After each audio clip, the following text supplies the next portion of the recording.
retreat. Thanks for finding a time that this would work. Our first order of business this morning was to look at the guardrails. And Rita messaged me last night. She sent me an email that she is at the Council of Great City Schools governance coaching training, and they actually covered guardrails yesterday.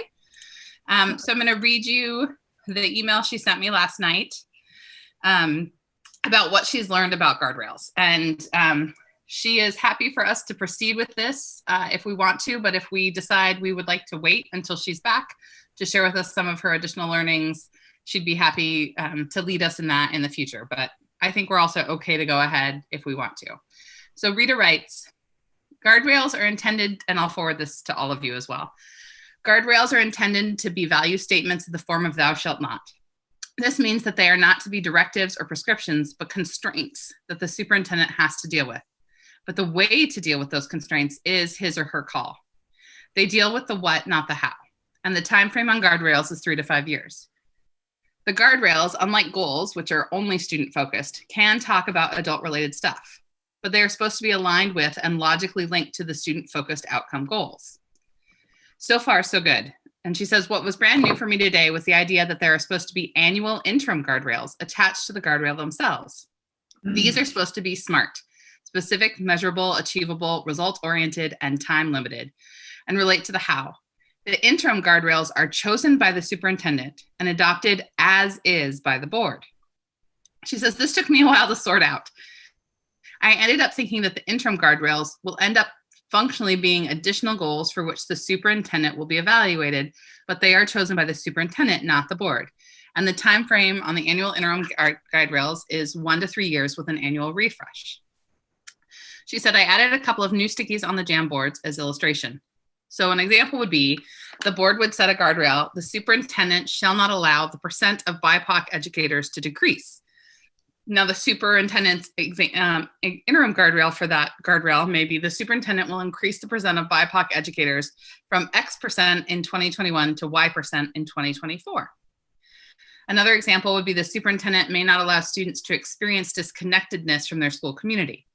And the interim guardrail may be the % of students experiencing a sense of belonging as measured by the Panorama survey will increase from X% in May 2021 to Y% in May 2023. So I'll go ahead and forward that on to the group and just ask you, what is your will this morning around our guardrail conversation? Well, Ailey, my question would be, what is our goal? Is our goal to, in this session, actually come up with guardrails that we then would adopt, or we're just having a conversation about the utility of guardrails? So everything that, except for the leadership conversation, are things that we identified in our August retreat, in our self-evaluation findings, as things we wanted to work on.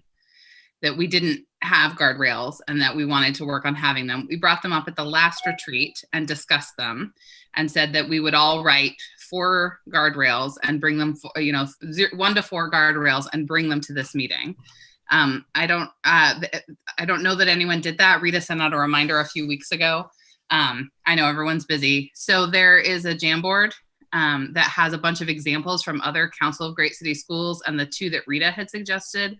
Plus Rita did put her ideas on there. So this is all stuff from that Harvard self-evaluation that we did in August that says school boards should have guardrails. This is best practices. And it's up to us to decide, at the time we said this is something we want to do, but we can always change that and say we do not want to have guardrails. This is not something we're interested in at this time. Or we can have a conversation today, review the guardrails that are on that Jamboard, and pick a few that we want to further work on. Yeah, I did not do the homework. I came with 0 guardrails, but I do like the idea of putting guardrails in. I guess my question is, how is this feathering into the evaluation process? It seems late for that. Are we doing this for the next year? And then the other thing, I just want to note that I'm not able to connect to the Jamboard for some reason. It's not loading for me. Okay, let me see. Yeah, just on the technical issue, sorry. I was Sorry, Yeah, I can't seem to get to Jamboard through Boardbook either, but I was able to get there a couple days ago through the email. So I was going to go check that now, whether it was something that would do. Did you say, Andrew, through the email? I was a couple days ago. Let me try again. Could somebody drop it in the, do we have a chat now? We do not have a chat. Okay.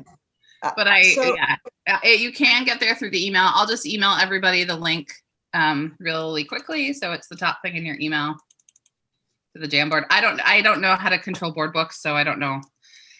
So Michelle, to your question about the evaluation piece, we as a board agreed to evaluate ourselves once a year. So our next evaluation will be like in August. So we're working on things that we found in our August evaluation last year to say things we wanted to put in place by our August evaluation. So we evaluated ourselves in August of 20. Our next evaluation will be August of 21. So we're working on the things that we found in our August of 20 self-eval that we said we wanted to, show improvement by our 21 eval. all right, thank you for that. Hey, And Haley, just a housekeeping. Mhm. Go ahead, Haley. Scott. No, that's okay. Go ahead. I was just going to say, just a housekeeping thing. Coming out of the last retreat, we also had there were two work groups. One was on how we respond to public comment, and I can't remember what the other one was. But are we going to deal with that at some other time, or Yeah, or is that just we can do it through email? Here's what the proposal is, and people react to it, or? So the other group were the comms protocols, which we'll deal with later today in this agenda. Okay. And then the student comment group didn't have time to meet. And so we pushed that off to our April retreat. Okay. So I think, and I guess, wasn't there also the board advisory groups?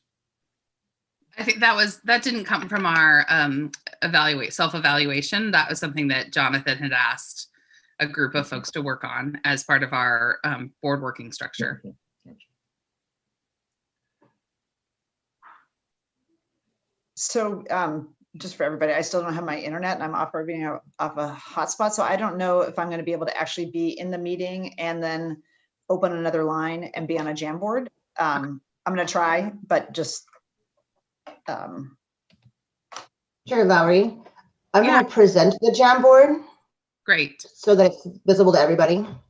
And the text is ridiculously small because the guardrails are long, and a bunch of these guardrails came from some work Amy did with AJ to get guardrails from other council schools. So all the guardrails that are yellow are the Aurora Public School System, green is Dallas Fort Worth, blue is Houston, and then pink and orange are ones that did not have a dedicated, they didn't have an assigned school district.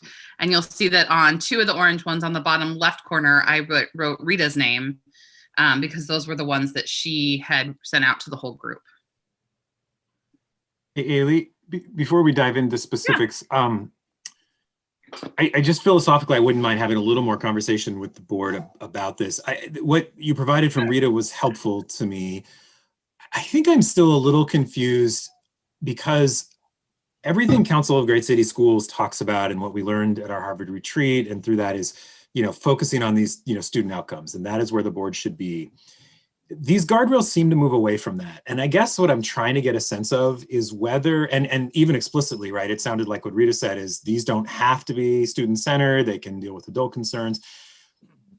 Just to be really blunt, I'm wondering if this is just sort of a way that the Council of Great City Schools was getting resistance. I mean, I'm kind of speculating here, right?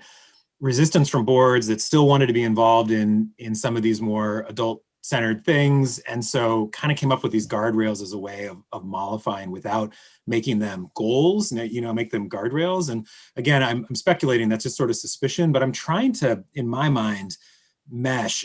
And I want to be clear, some of them make sense to me. So for instance, when we set a student achievement goal, and then a guardrail is that we want, and this is one I think might really apply to us, and it's one we've already talked about, that a guardrail may be, we want to see improvement across all demographic groups. right? So our goal is in the aggregate, and I think there was very good reason why we selected an aggregated goal. We as a board said we wanted to see disaggregated data. It feels like a natural corollary to that would be a guardrail that says, we also want to see improvement in each demographic group. That seems very connected to that goal. Some of the others, and actually I can't quite see these, but I'll try and zoom in on my own computer, to read these, but I know others, and we talked about it before, seemed more operationally focused. They seemed, sort of less attached to the goal. So I'm kind of curious from other board members if you've had similar thoughts or maybe reactions. Andrew, I can take a swing at this. And this isn't like, I think you raise a good point, and I'm trying to maybe answer your question, like, why would you do this? So I'm thinking about, how we did our evaluation process after we adopted the goals. It's like, oh, it's the first year, or there's a lot of other things going on that the superintendent should get credit for, because of X, Y, and Z. These are going to be long-term goals. Or, for example, this year we're like, hey, we're suspending that, and our evaluation is going to be these other 10 competencies, which seem more like connected to these things. So maybe it's an attempt that if you put constraints and then the superintendent has to make interim constraints that are more like actually framed in the positive, that these are like some of those other competencies, that you're like, hey, it's student achievement and these other things that we're expecting you to do. So it's not just student achievement, because some of those maybe take 3 years to move the dial, and that doesn't mean you have an average superintendent because the dial hasn't moved. It just takes a long period of time. So it's like, hey, in the 3 years you've done X, Y, and Z in your work against the interim guardrails. So maybe that's why this came about, because the other one is a measurement in which it's hard to do an annual evaluation against also. Just Yep. So I think that's One thing, Scott, just to let people know, I am taking each color and putting it on the next page of a Jamboard in a bigger font. So if you scroll through, you'll see all the orange ones bigger, and then I'm doing the yellow ones right now. So Scott, go ahead. First, Julie, I think that's good speculation, and it certainly has applied to us in some ways. And Andrew, I want to agree with what you said, that I'm trying to figure out where this fits in the grand scheme of things, and it did like an end around on having the student-focused goals. So I guess I'm having trouble seeing where these fit in the grand scheme of things. I agree. I'm sorry, Scott, were you done? Yeah, go ahead. I agree. Like, I'm not immediately seeing the utility of coming up with guardrails in terms of addressing some void that we have that is hurting us in some way. The way that it makes sense, the only way that it makes sense to me, back to Andrew's point, is if they are very directly connected to our student achievement goals. And I could see that being helpful, that there might be a few things there where it's helpful for us to keep in mind what not to do. But otherwise, to be perfectly honest, for me, I don't see our self-governance suffering without them. I think there are probably some other ways we could focus on improving our governance. I think that, these guardrails maybe are helpful for districts that don't have those OSBA leadership guidelines like we've put in the evaluation, that these are some of those get to some of those pieces of what the superintendent is doing. And I would lift up, something Michelle raised when we were talking about the evaluation was the percentage of BIPOC educators. And that if that's, if a school board is just evaluating their superintendent on their 4 board goals, these add some depth and some more areas that are crucially important to evaluate a superintendent on. We may decide we don't need those because we are using the OSBA leadership guidelines in addition to the board goals for evaluation. I'd like to add, thank you for that, Ailey. So the superintendent shall not allow the percent of BIPOC staff to decrease, I think is really key. We know that even having the benefit of even having a janitorial staff of color in the building does for student outcomes. And so, you know, that's, I think I see both sides. I guess I see that the guardrails are important and some of them are definitely student focused and some of them are operational. I just like the idea of having them in place. I feel like to name this, for instance, not allowing a decrease in staff of color is important to put in black and white. And there's some other ones here that look awesome too, and some of them aren't, you know, don't seem as student focused. I think it sounds like we're still sort of wrestling with guardrails and how they fit in for us. So what I'd like to propose is that we postpone this conversation and that we, since Rita has just had this refreshed, or not refreshed, but deep dive training on guardrails yesterday, that we have her maybe do some work with us at our April retreat around this, and that this Jamboard will, I'll take all of them and make them bigger on each of the subsequent pages. And so this will be there for our review as preparation for our April retreat. What do you all think about that? Yeah, I'm down with that. Yeah, I think it would be helpful to get Rita's input a little more, but also maybe do a short Zoom, a couple of us or all of us, with somebody from the council to say, wait a minute, we're doing this like you said, and then this stuff comes up. Help us suss this out so that we know that we've got a coherent system going forward. And it's not about the particulars of this, of any of these, which some of them are crucially important, that we have to do in order to reach our student achievement goals.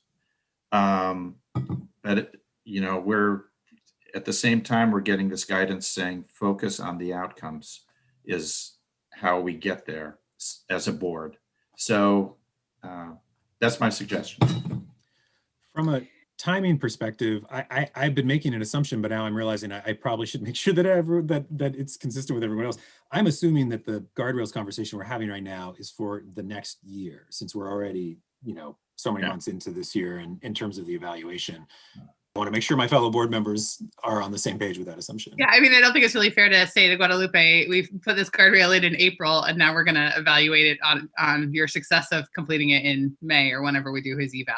So yeah, I just think we should be super clear about that. Go ahead, Julia. No, go ahead, Michelle. I was going to say that was my question about the evaluation, looking at the timing of this and wondering what the expectation was, whether it was for this year or for the following year.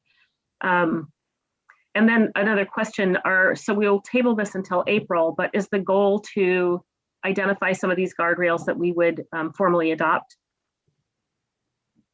Yeah, or so I think I was confused, Michelle, I'm sorry, between our board self-evaluation and the superintendent's evaluation. Right, so right.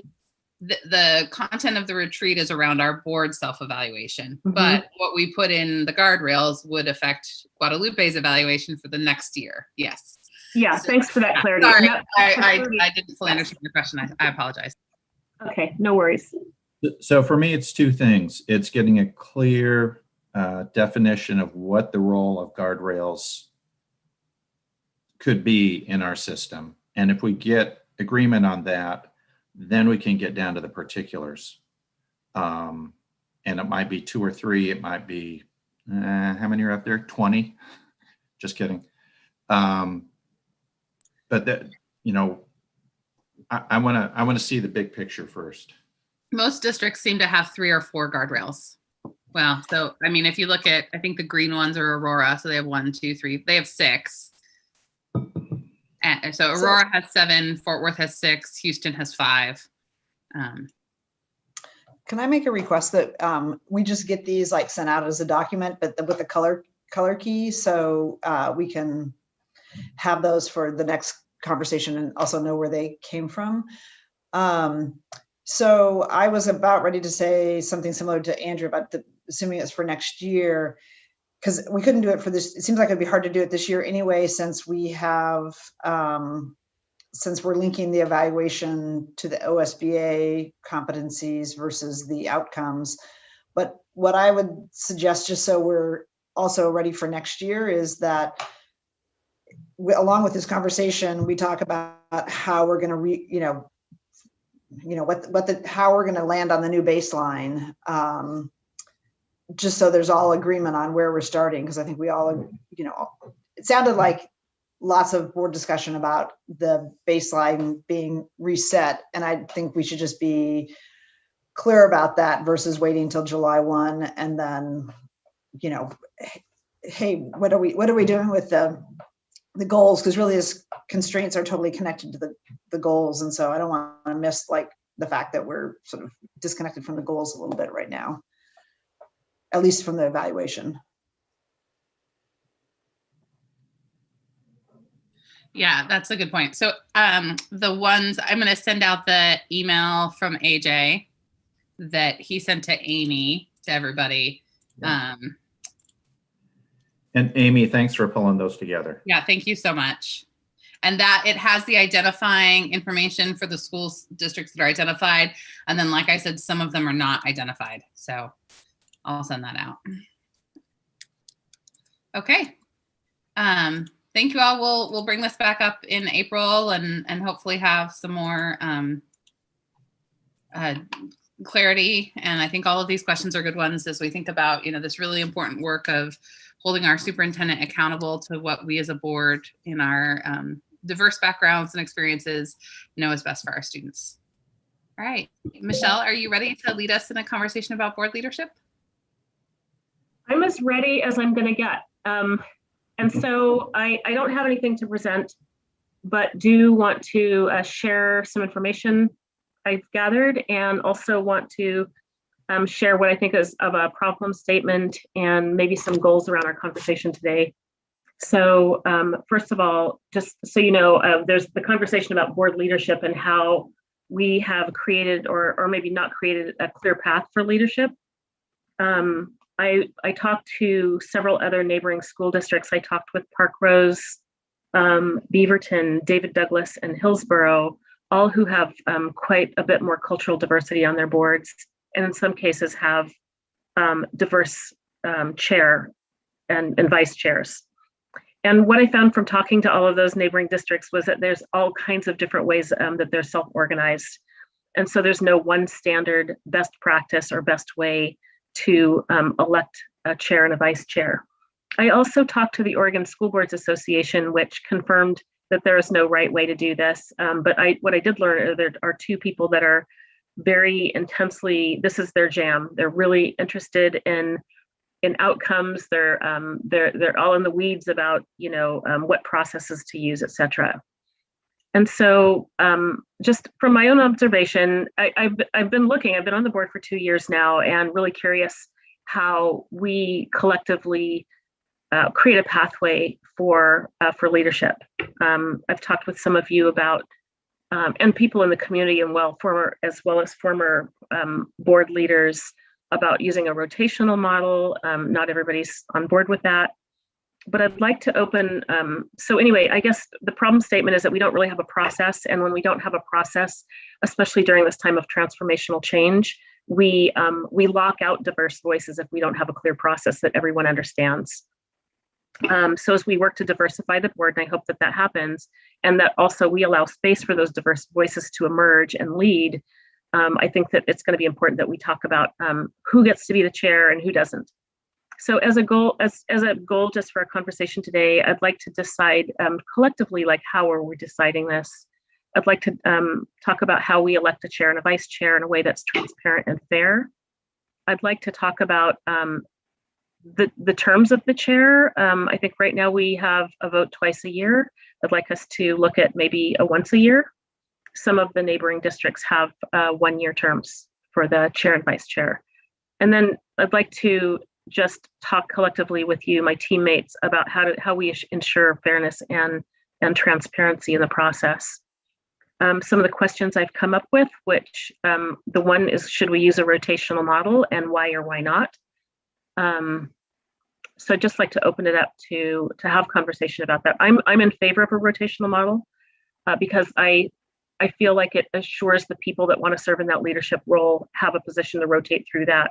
I feel like it develops, it's a great training ground for leadership development, skills development, and also recognizing that we all bring strengths to the work and weaknesses.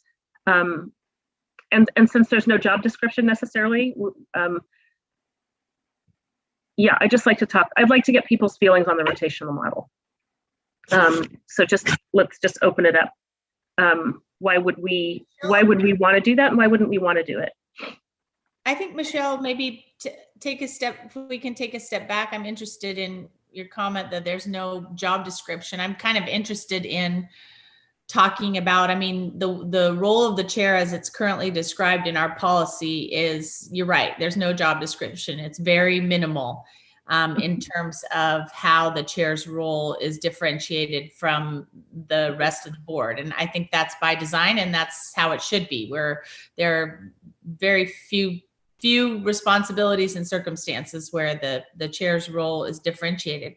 But I think in terms of having a conversation about leadership, I'd like to see us step back and talk about what qualities and attributes are helpful and are useful in that role. And I don't know. That's my second question. So what core competencies are needed for the position? And actually, like, who gets to decide that is a really important question. What can happen is, if that's not clear, that there can be gatekeeping at the top. And my reason for even broaching this subject is to see if we can, decide as a team, not to give power to one person over another, but to decide as a team how we're going to move forward.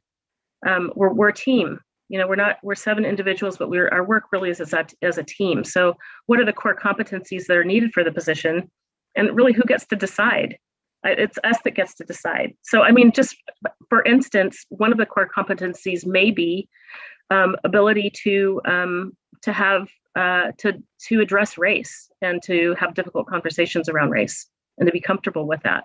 So, to the extent that we have this very minimal job description that differentiates the chair from every other board member, is that a core competency that we need?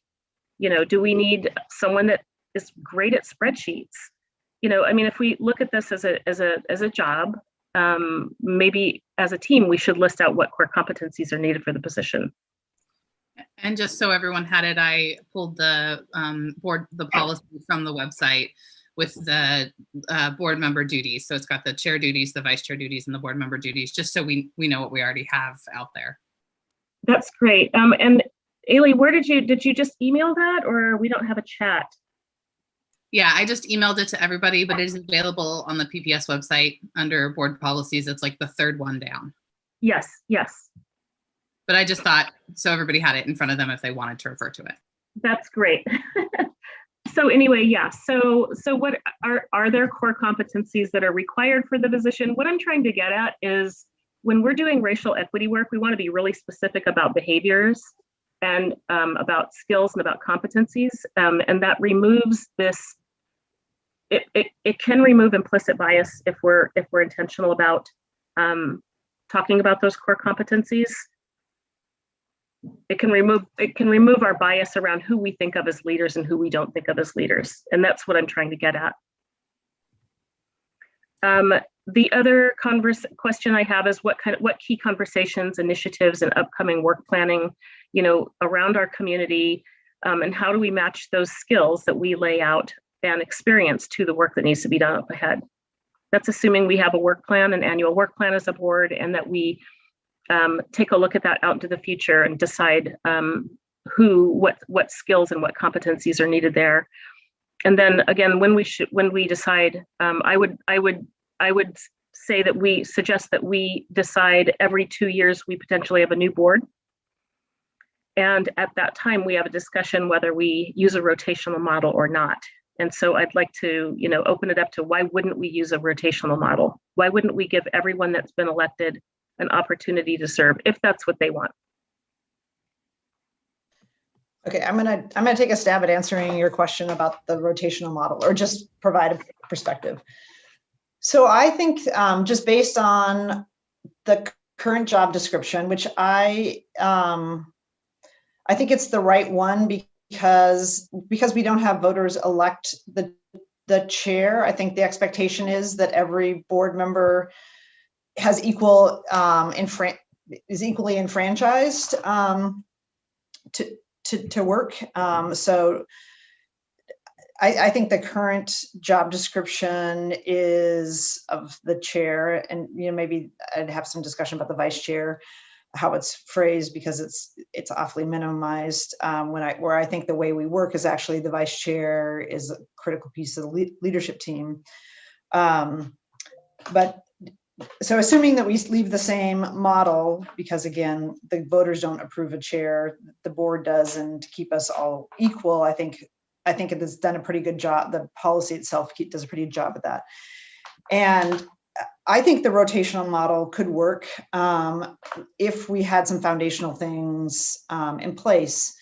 And that would be, at the beginning of whatever the term is, whether it's the current 6 months or a year, if it's changed to a year, that we agree on what is the work that the board's going to do this coming year. And if we all agree on the work plan, really what the chair is doing is help facilitating the board doing the work it's all agreed to do.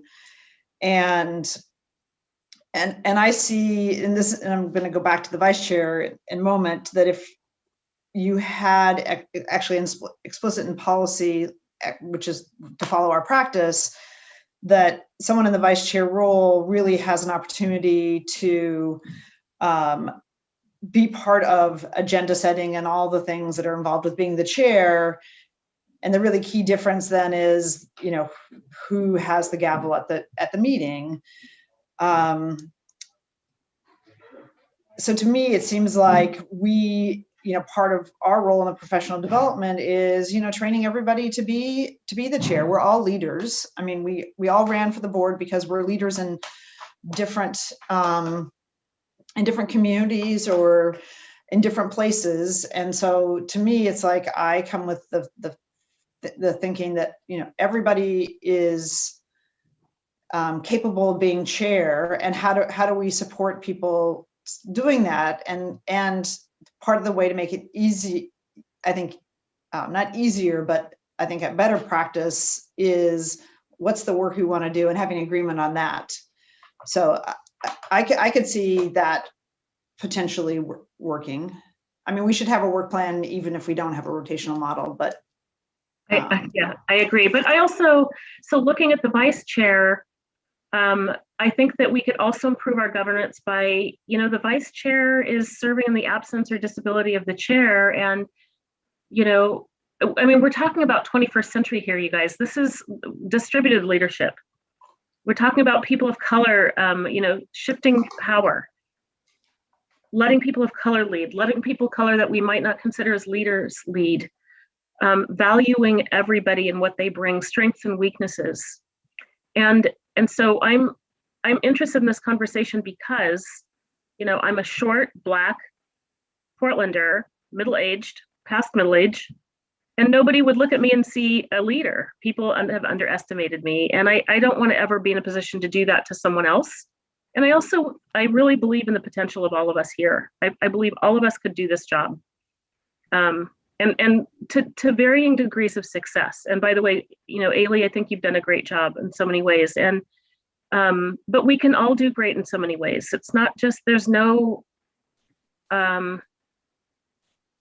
special sauce for this job. And so I would say that, if we use a rotational model, we give people the opportunity to stretch their leadership wings and to learn and grow.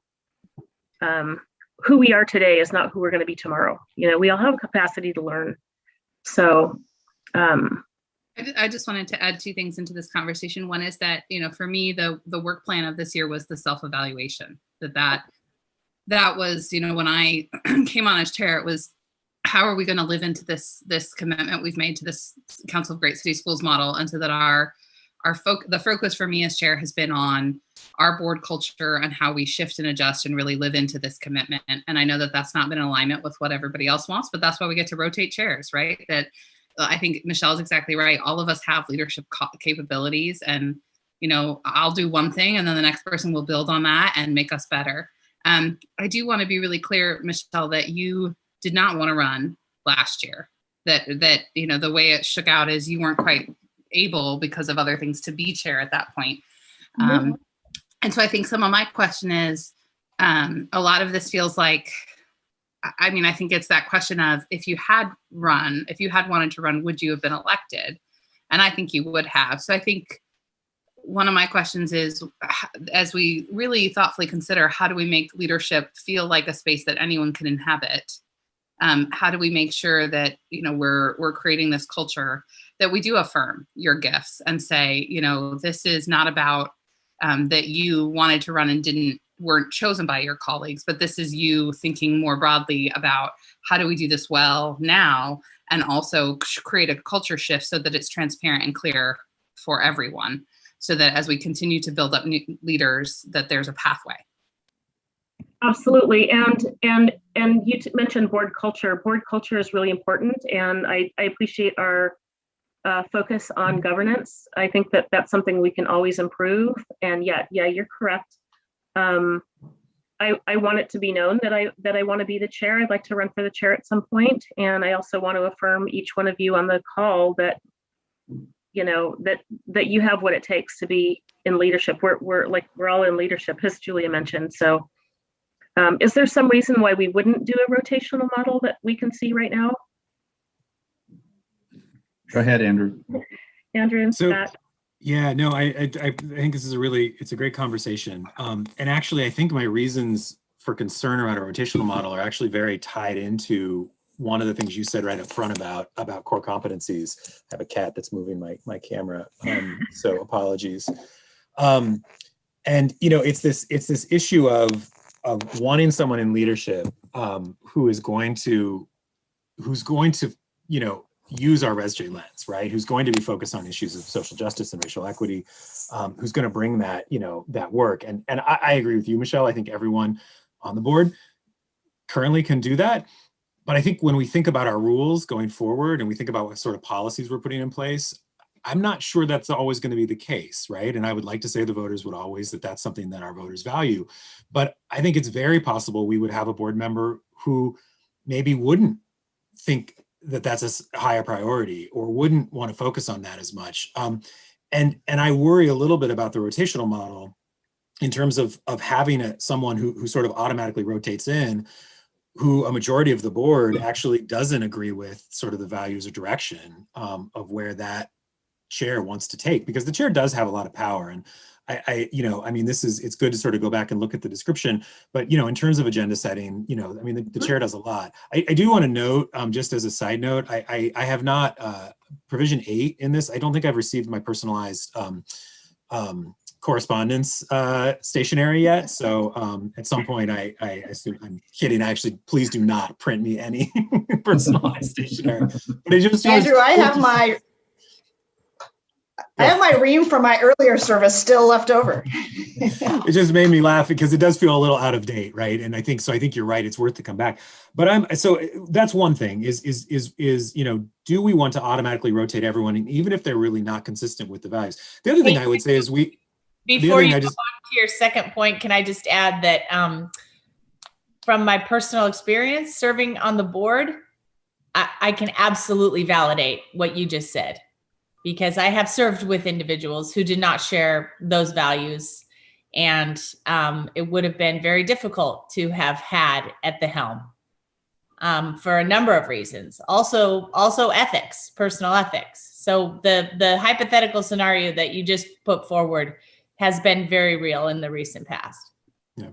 The other side of it, for me is that, so there may be people who don't have those core competencies we think are important. And then the other side is there may be people who don't want to serve in that role. And Michelle, you acknowledged that, right? That you sort of said people who want to. But I think if we're not doing a straight rotation across all board members, only board members opting in, we're actually kind of getting back to closer to the system we already have. And one of the things you raised when you first raised this conversation, months ago, that I thought just has really resonated with me.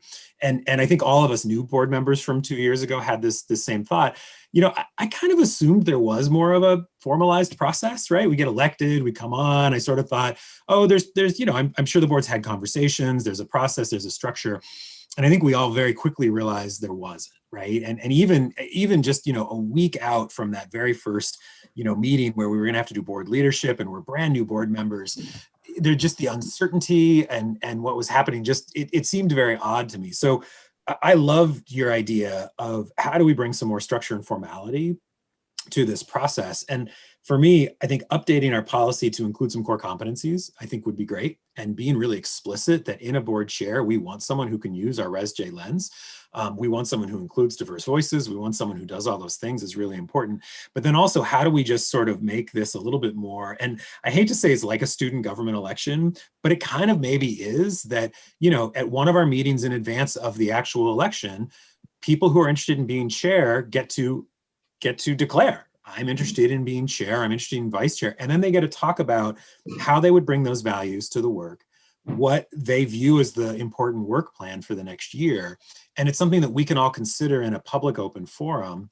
And then we come back, in 2 or 4 weeks, whenever it is, to sort of make our decision as a board. And I think that was your idea. And it's really stuck with me as something that might work. But how about making posters? Absolutely. And by the way, I want my stationery. I want my template. And raise your hand if you have a PPS lapel pin. I have one. Okay. Everybody has one. Okay. I didn't get a PPS. I had to like beg to get it and complain, but I got it. Okay, but if there's an umbrella, a notepad, a branded something, I want it.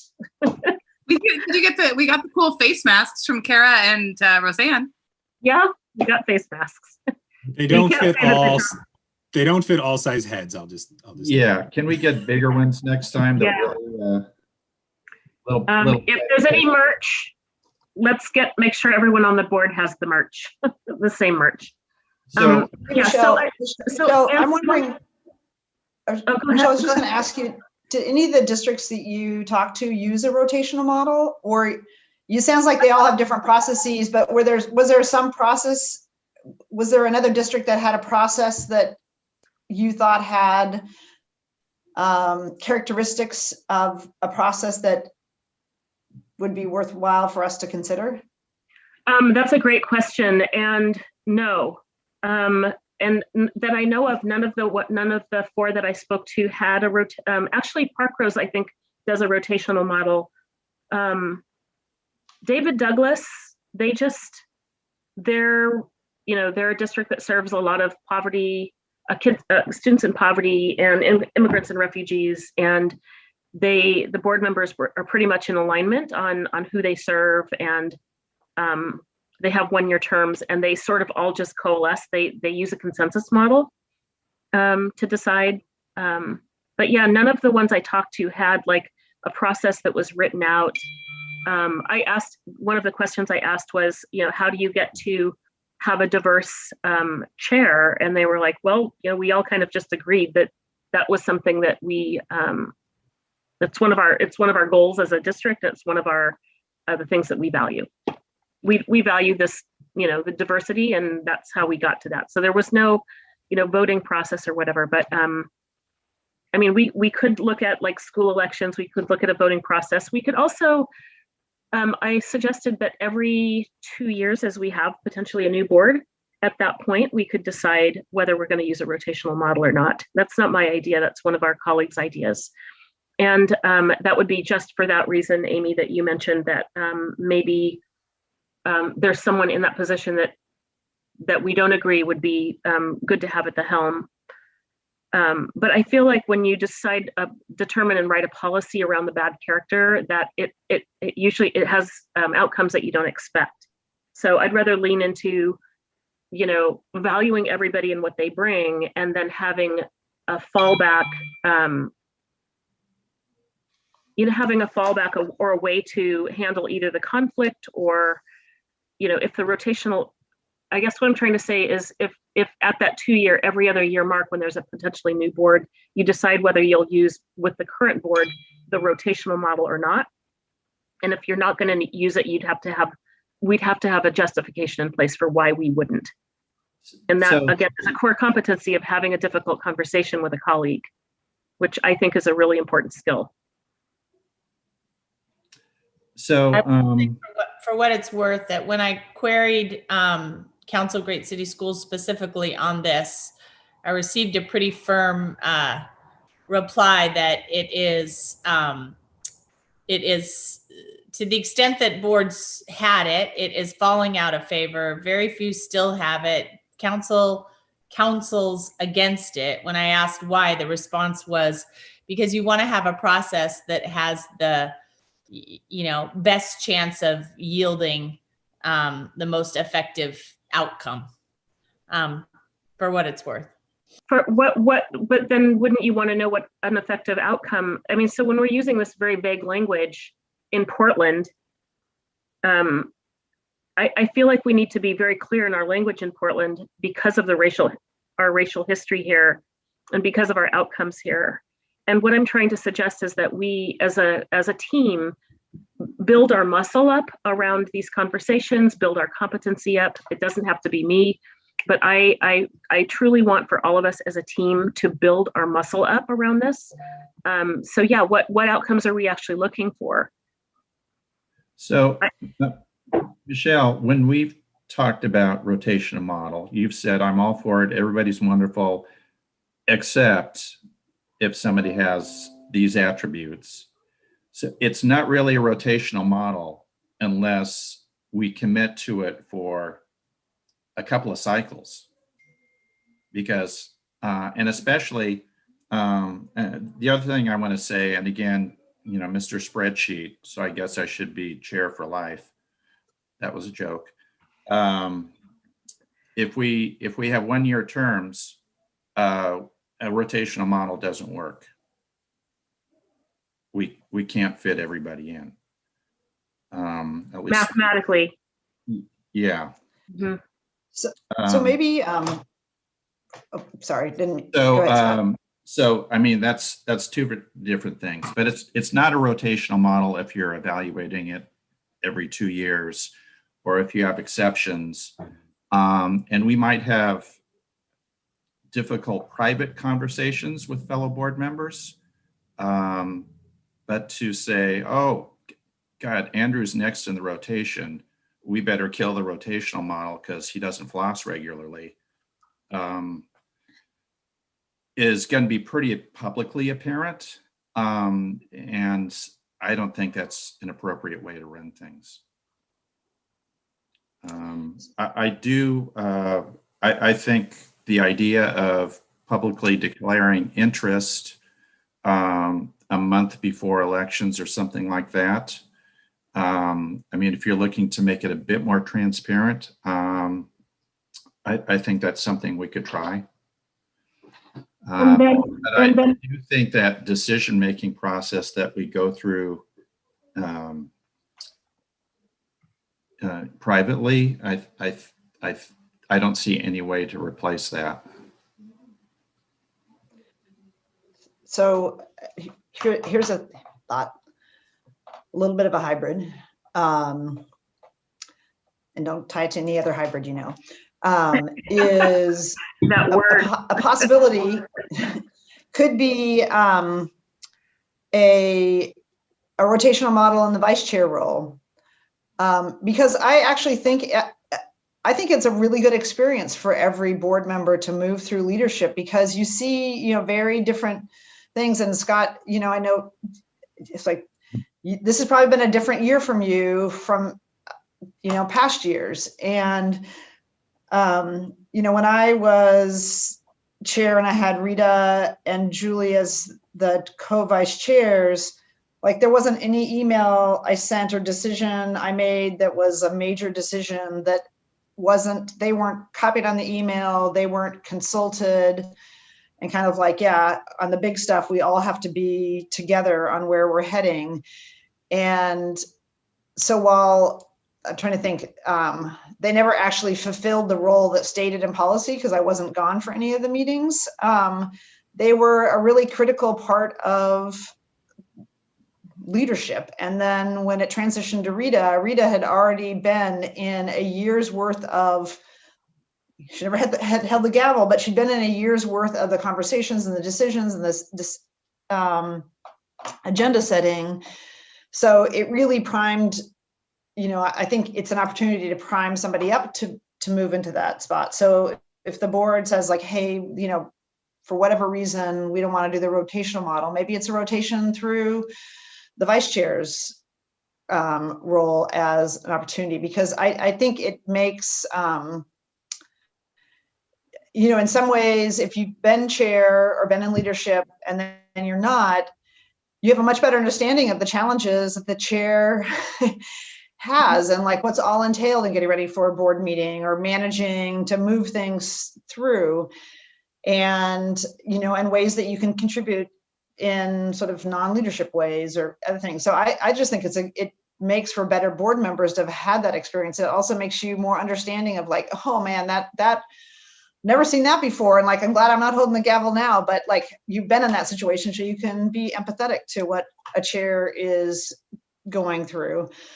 So maybe that's another way that we give people an opportunity, and not the chair's role, but this to rotate through the vice chair. And to your point, Scott, of like not everybody could do it if you move to a year model. So I think it's fine to leave it every 6 months. It's a good check-in point. It used to be, no, it's always been, well, it's been for 20 years at least, every 6 months.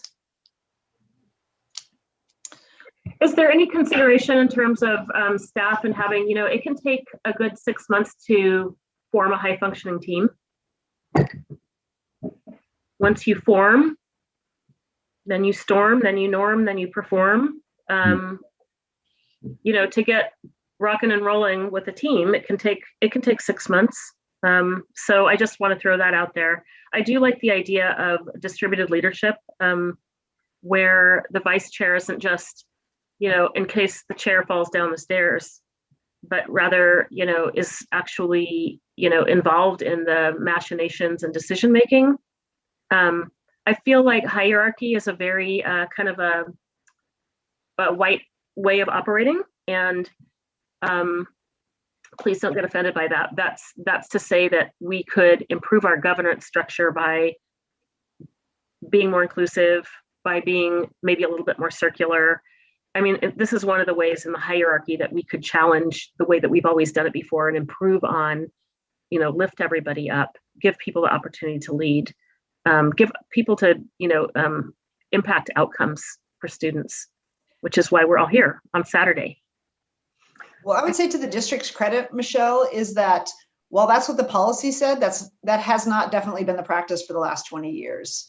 The vice chair has always been, that I've been aware of since 2000, always been a critical part of the leadership team and part of agenda setting. And I know Roseanne is, I think, somewhere, maybe she's just watching, but in practice, it's been distributive leader. Like clearly the chair at the meeting has the gavel, but the consultation, the agenda setting, it traditionally has been with board leadership, which is the chair and the vice chair. Michelle, I was going to just say one thing that I think Scott had a really brilliant idea the other day, which was to invite the folks that are on the board who have not served in the leadership team to attend an agenda setting meeting as an observer.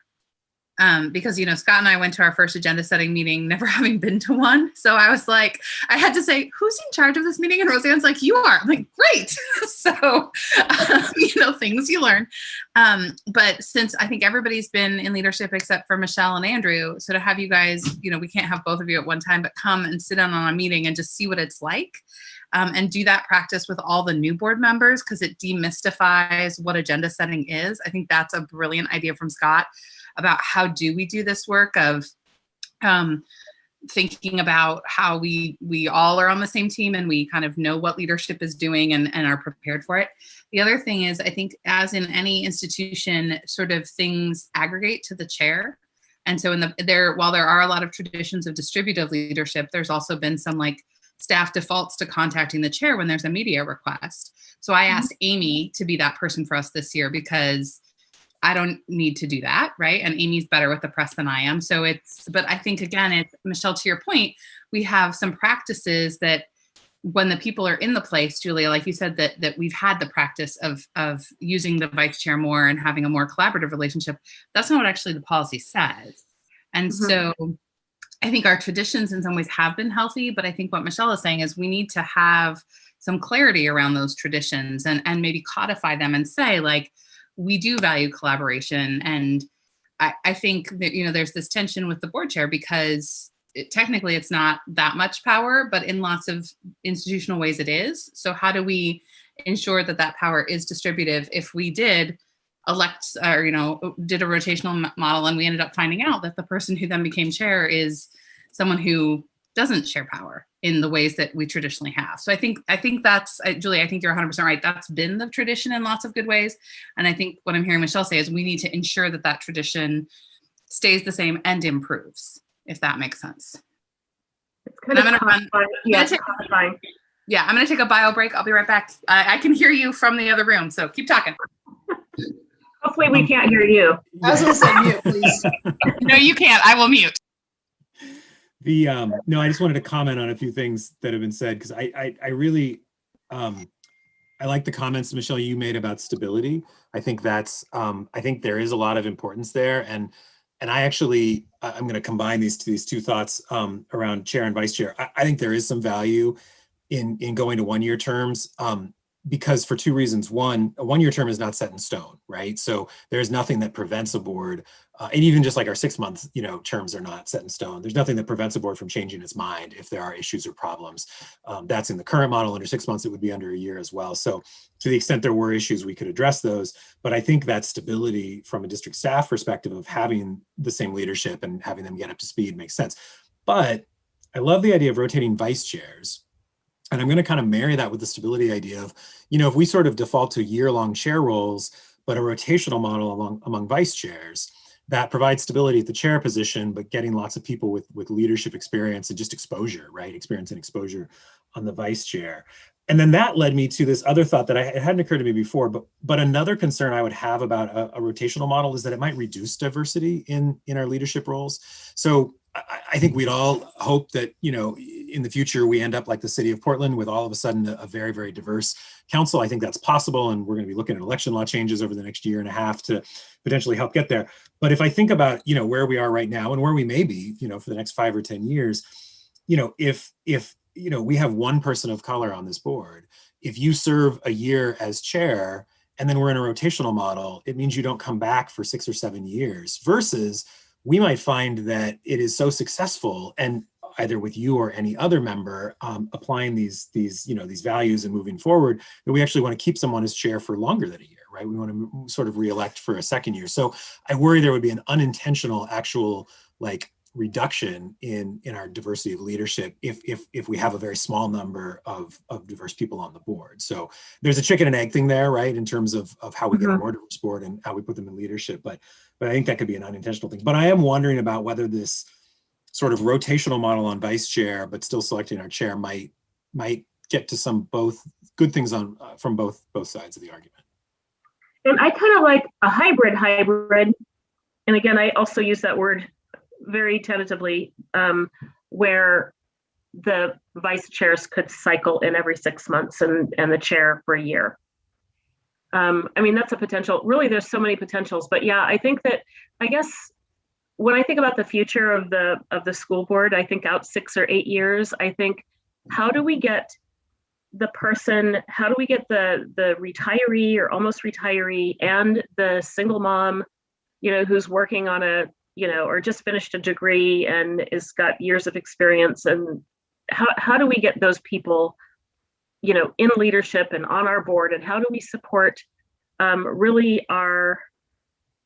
do we support non-typical, atypical school board members? And how do we do that as a team here? How do we set those conditions up for making sure that people, that we have a wide range of voices that we're hearing from, that we have good representation? And so this conversation is literally, I'm just really valuing everybody in the moment right now for what you bring, and the positives and the negatives. The input has been really good.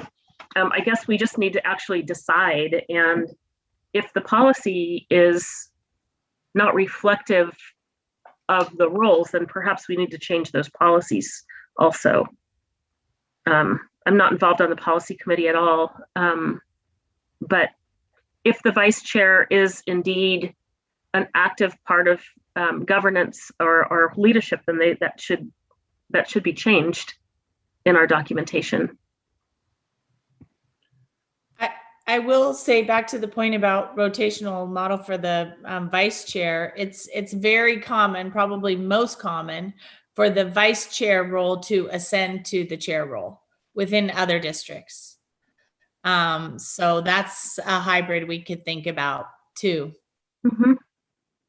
I also think that how we rotate the vice chair, I just know that Scott and I have had an incredible relationship, and that Scott and I are very different in lots of ways. And so it's been incredibly strong for us to work together and balance each other. And he does things that I can't do. And so I think about when we're talking about increasing the role of the vice chair, it's really important that the chair and the vice chair do have a good, solid, trusting relationship. And I know that, we are 7 adults who have different perspectives, who have had conflicts and disagreements and times of collaboration and cohesion. So that would be my one piece of, as we're trying to strategically think about team and building up strengths. If we have a chair and a vice chair who don't work well together and don't have a trusting relationship, how do we navigate that in supporting both the chair and the vice chair in that leadership moment? Yeah, I think it's really important. So yeah, I agree with you about the team.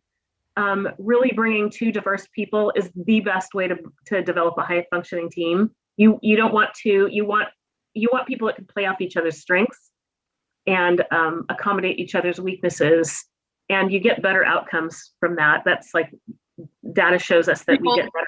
And more financial, more fiscally sound, and more innovation when you put those opposites together like that. That being said, I think it's important also to talk about how conflicts are handled, because that's where you get to the point where if you don't have a path to working through conflicts, then it's difficult. So that might be for the 2 people to decide. Put them in a cage together and let them figure it out. So I think we should be careful about thinking about, well, hey, that doesn't work, or they're different, or they have different styles. Because I think back of sort of 30 years of sort of leadership experience, and probably my most successful time as a leader was when I co-chaired the board with Lorenzo, who I didn't know before I got on the board. I didn't know him. We grew up in Portland, but we actually grew up in the 2 different Portlands. And when I would be talking about my Portland experience, he would share his Portland experience. Anyway, it's a long story about how it came about, but it was not by either one of our choices that we ended up being co-chairs, but that is what worked. And it actually turned out for me, it was probably a time of my great growth as a leader, and getting insights that I never would have had. And if I had said hey, I want to pick the person I'm comfortable with, or that I feel I could best be a team with, he wouldn't have been the person I picked. I mean, just I didn't know him. It wasn't anything personal, but that wouldn't have been, I think if you go through the unconscious bias training, there's the, you pick somebody like you. And I probably would have said, it would be, somebody who would be more likely me who I'd pick. So I just, I think there's, we should be careful not to be like, hey, this is going to work or not. Cause Ailey and Scott, like I didn't have opinion, like it wouldn't work. But I'm glad to see you guys have like found where you have complementary skills and styles, and it works good as a team. And I think most times that's what happens. And also, like, frankly, we should give people professional development if they haven't been in chairing or vice chairing before, not just like here it is. And that's something that we for sure could do. Yeah, and that makes me really happy to hear that you and Scott have like gotten to work closely together, and it's worked out nicely, that you've discovered how to work together, and that's really promising. Just another example is on the bond accountability team. We could not find a chair. Nobody stepped up of the members of that team, and we made a couple phone calls, and we ended up with, a retired white male who's, I don't know, probably late 60s, that does not want to do a chair full time, and then an African immigrant, with 3-year-old twins that also doesn't want to work full time as a chair. And so we're putting them together as co-chairs, and I'm really excited to see, because of the diversity that they each bring to this realm, that I'm just really excited to see what they come up with. I think it's going to be a fabulous team because they are so different. The only thing they have in common is they both don't want to do this full time. And I think it's going to be really, really wonderful in terms of on all ways of marking success, all metrics. We'll see in 6 months how it goes, but so far it looks really promising. I guess time-wise, I want to do a time check. Yeah, I was going to offer to try to do a summary of where I don't know that we've reached consensus on anything, but we're sort of leaning into some ways to at least explore or think about further. But I just wanted to do, are we interested in having a co-chair model as opposed to a chair and vice chair? Or is that even legal? Is there something that says that school boards have to have one chair only? And yeah, you just need to change our policy, and it's actually, PPS has done it before, even though it is counter to the way our policy is written now, but right. It's a viable path. And if we wanted to adhere to the letter of the law, we just would need to change our policy a bit. So, okay. And Scott, I could speak to that just because when Lorenzo and I became chair, Debbie and Menashe and Carla, who are 2 lawyers who were on the board, were like, we thought about doing that, but then we looked at the statute and it says you have to vote for a chair and a vice chair. And we're like, oh, we're going to follow the statute. We'll vote for a chair and a vice chair, but how we're going to show up is co-chairs. And, there's no legal reason that you have to say you're the chair. It's like you have to follow the statute. So we never, changed the policy or the statute, obviously.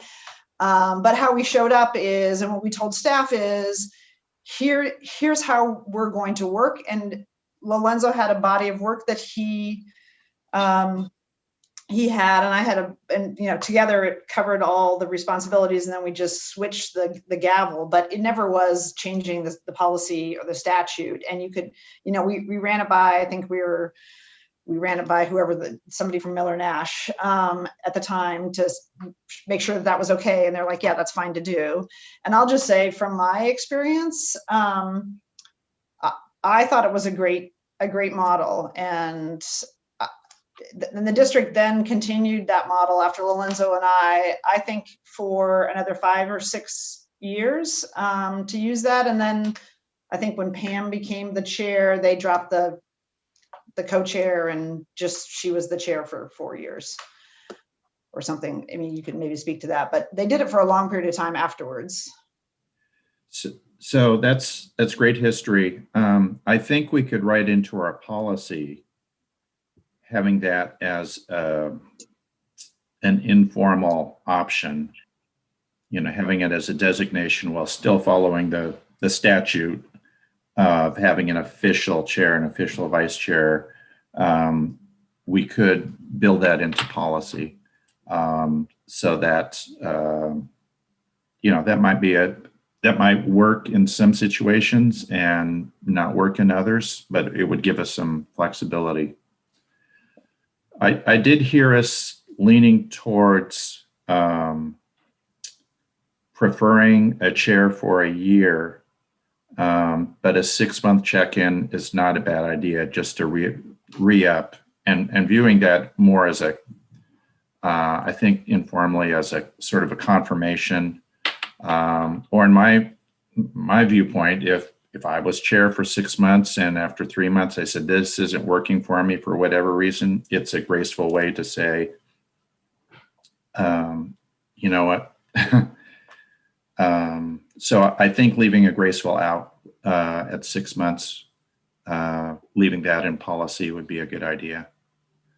Yeah, thank you. And thank you for wrapping up too, by the way. Yes, and also, anytime we can build some flexibility around, following the statute, absolutely, but allowing for some flexibility within the policy so we can decide, the team's going to look different every 2 years potentially, and to allow the new team to decide how they want to organize. And Michelle, I think it's just second, Andrew, just want to finish this thought. The other piece is we've got bits and pieces of a clear pathway to leadership. I think we can codify that. Certainly serving on a number of different committees gives us all much deeper knowledge in different areas. Chairing a committee certainly is a big leadership role. Serving as vice chair, again, is preparation. We could codify some of the designated roles that Ailey talked about, like, dealing with the media is a definite skill. So we have a lot of that informally, and we could codify that, again, not as a policy, but as a one of our protocols, I guess. Mm-hmm. What we haven't quite gotten to is those qualities and attributes, skills that would bring some more definition to the role of the chair. And we talked a little bit about transparency, but I don't think we got very far in that discussion. So Scott, that was actually what I wanted to come back to. For me, I think all of this is great, and I'm glad we're making progress on it. For me, one of the most important things is that transparency around it, and I'm just curious to get a temperature check from my colleagues. I would make it a requirement that if you are interested in running for chair, you must declare your interest at a meeting prior to the election. And if you have not declared your interest, you cannot be elected chair at that meeting. And the reason I think that surfaces that transparency, not just to other fellow board members, but to the public as well. And I think it prevents that, for lack of a better term, sort of the back room, sort of deal making where all of a sudden, something pops up at the last minute. But I think as part of that process, getting to your question about the qualities, I think if we can come up with some qualities, that's great. Part of that, I want to be chair, should be, and here's what I bring to it, right? So that it allows the chair, or allows the rest of the board to sort of consider what that person brings to it and make that decision. So for me, that would be a reform I'd like to see. I agree with that, and we could build it into our process and build it into our long range agenda setting, that we have that conversation publicly before the leadership vote. I totally agree. I agree with that too. It's a good point. So I want to just go back to Scott. I'm not sure how I feel about the moving to 1 year. So I just, to be transparent, just share that I want to mull over a little bit more about that. Yeah, I think the 1 year is not an official 1 year term. I think I would favor sticking with a 6 month term, but with the understanding that, again, for that working relationship with staff, that a 1 year term would be kind of the expectation. But again, leaving a graceful out at 6 months if for whatever reason. Yeah, so to me, a little bit depends on what we do with the vice chair role, because so when you've seen somebody in a vice chair role, agreeing to a year-long service is one thing, but if you have no experience with seeing somebody in leadership and to say like, yes, I'm going to sign up for a year, even if it's informally, I say, I want to think through that. I'm not sure I'm prepared to, like, because that seems like a commitment I might not be able to keep, just depending on if I don't have any sort of track record of like having been on a committee with them or seen them as part of the leadership, seen them in the leadership role. But Julie, I think you make a good point about if we adopted a model of ascendancy, for lack of a better word, for the vice chair, and we start with that, and then, you know, after that first time move to a year role, I think that's an important component, because then from that point forward, you have had the opportunity to see that person in a leadership role. Okay, I'm confused. Amy, are you saying that we'd have a rotational role of the vice chair, and then the vice chair would ascend to the chair? Well, Yeah, so then we do have a rotational chair model. I mean, you technically have a rotational chair model. Except for the fact that you're choosing the vice chair, and then the vice chair serves for a period of time, 6 months or whatever, and then ascends to the chair role. Actually, that's not what I heard, though. What I heard is, I heard several people say they liked the rotational model of the vice chair. I'm just saying something different, but I mean, either way, I like the idea of having people having had the opportunity for leadership in the vice chair role before serving in the chair role, whether it's by ascending through a rotational model or whether it's by election. So I don't know that we're ready to do the sort of chair-elect, the vice chair is the chair-elect model. But I think if we do move to that rotational vice chair, then we get a fair number of people who have had that experience before they would run for the chair position if they were interested. And so is that a question, do we have to have seen someone in leadership before they get to the chair, which hasn't been the process? Do we have to have seen their capabilities, if they're showing up on time, what they offer? I don't want to put that in the rules. I think that we could have, we could have someone that's elected in May that's a brand new person that we all are like, hot damn, this person should be chair, right? Like I would hate for us to put restrictions in place that the chair has to have served as vice chair, the chair has to have chaired a committee, or I think that limits us. I think that those are best practices that allow us to know each other more fully. But I would be against putting a whole list of restrictions on what someone has to do within the board before they're eligible to serve as chair. Because I think that actually goes against what you've been saying, Michelle. That is not best practices for building inclusive spaces, and it's putting all kinds of rules and restrictions, and the rules move all the time, and there's no, the target moves. Well, and since the chair, that's why I wanted to talk about this, is because I want to make sure there's a clear target and a clear path to the target. But I think because the chair assigns the committees and the committee chairs, the chair could, if they so desired, restrict people from meeting those goals if we codify any of them, right? So yes, I could say, I don't want, Scott to ever be in leadership, so I'm never going to make him a committee chair, and I'm never going to let him be vice chair. The chair would have that power. And so I think we don't want to put people must do this before they're able to be chair, because there could be shenanigans. Yeah. So it sounds like we may be wrapping up this conversation, but I think I want to throw in just another thought for us to think about, since just longer term, because they say the definition of insanity is doing the same thing over and over again and expecting a different outcome.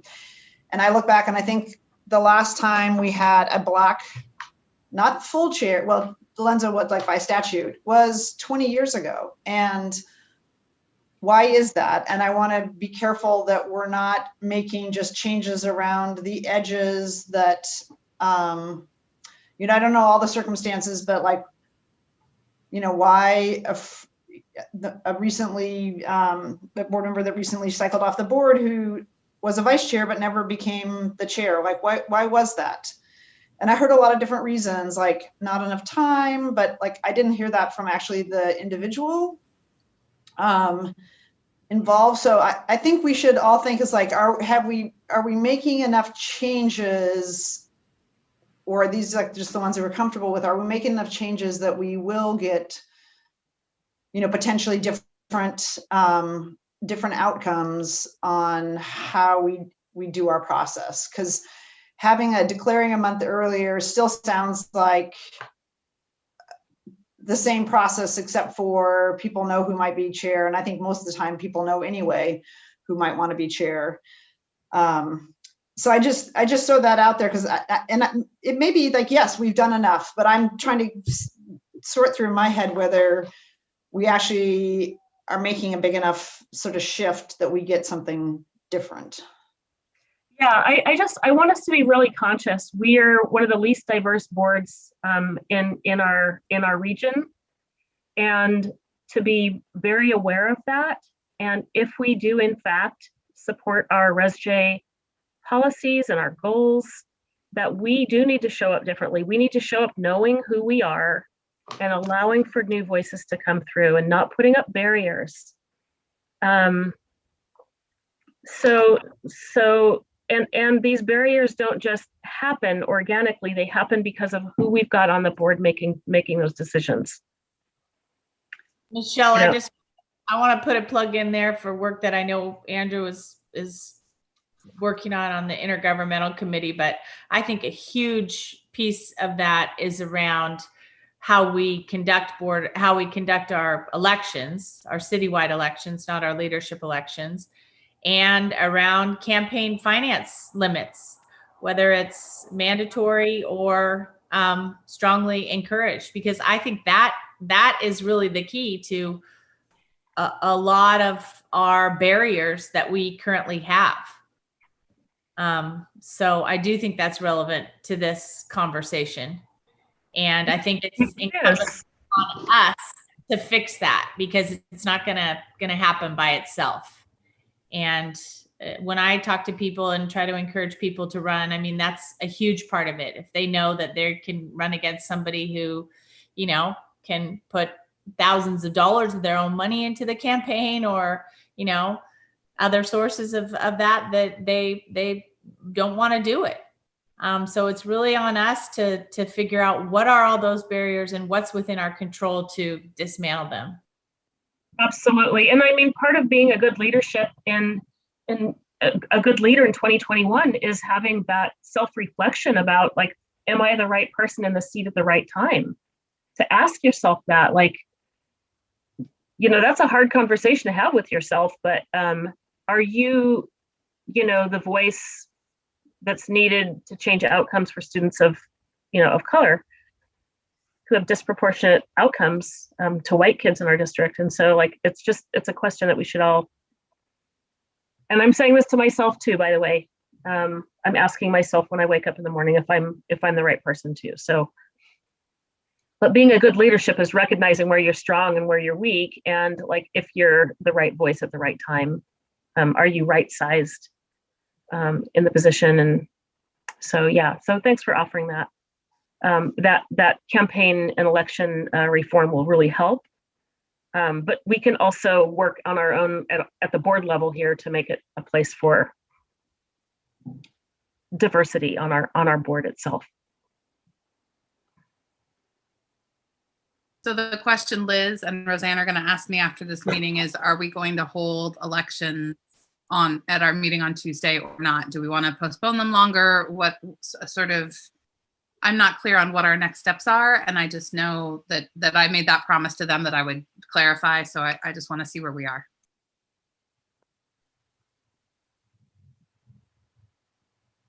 I'm fine having a vote on Tuesday.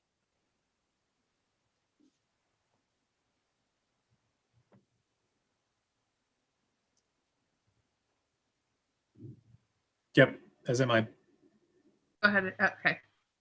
And what next steps do we want to take as a board? I know that Scott's written down some notes. Sort of what do we want to, I think there's some really important things about codifying some of the distributive leadership model and thinking about how we do that. So Michelle and Scott, what are y'all thinking about how we can best support sort of making this process more transparent and more equitable? I would actually love to step up and take a look at that policy, but I don't want to do it by myself. I'd be happy to help. Because I think better with, you know, in a team working with someone. So I'd be happy to help, Michelle. That would be great. I'd love that. To serve something up for the board for next retreat. Maybe the three of us can, if you don't mind. Yeah. And we can kind of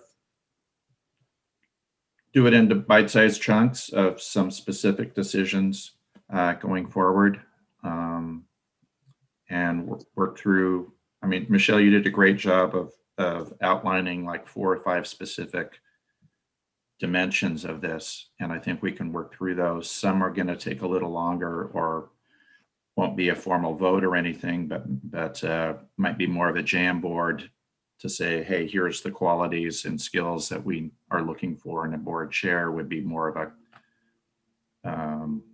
collaborative brainstorm that then gets refined down. So couple of different ways to get to where we want to be. And actually, I think the value of that is that, like, we all have different, the three of us have had different experiences. And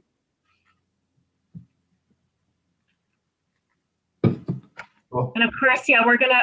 I'm feeling like we have a really strong team. I'm excited to see what we can come up. The three of us. I think it'll be great. Well, I guess what we could promise for our April retreat is that we give our colleagues something to review and, right? It's not written in stone.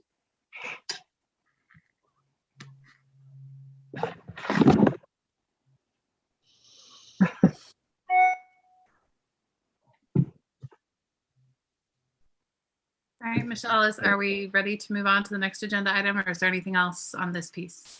No, I think we're done. Thank you all. Thanks for your input.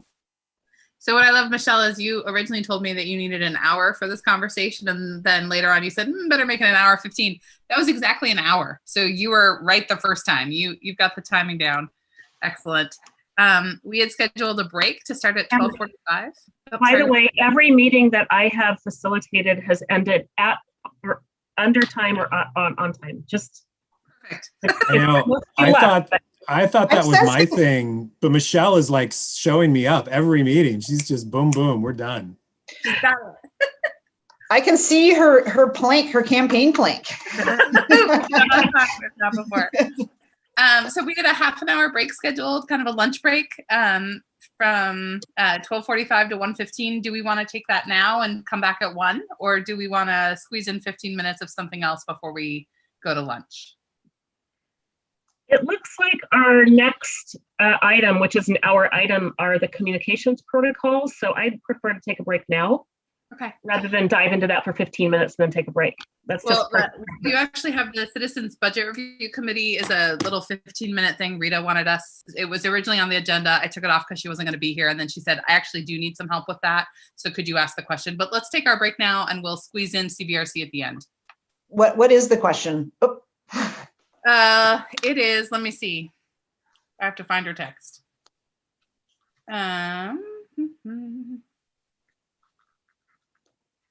We have a lot of texts about Ash Wednesday because it was Ash Wednesday during the, it was Ash Wednesday and I had to leave the policy committee meeting early to go to church. So She wants some guidance about how CBRC can give us specific requests or advice. So please ask the group if they have any suggestions for specific requests or advice from CBRC during the budget process. So if there are specific things we want from CBRC or specific things we'd like them to look at during the budget process. So let's have that question before us. Let's go take our break, and then we'll discuss that at the end of our meeting time. Or let's discuss that right after lunch, and then we'll jump into our protocols. I'd like to suggest that we do that at the end, because I have to leave early, and I can just provide some input on that question by email. Perfect. Do you guys want to still take a half an hour break, or would you like the break to be shorter? Because I know Amy has to leave early. I would love it to be shorter, but whatever everybody needs. Is 20 minutes okay, or do people want 30? 20 sounds good. Yeah, that's fine. Okay, we'll be back at 12:53.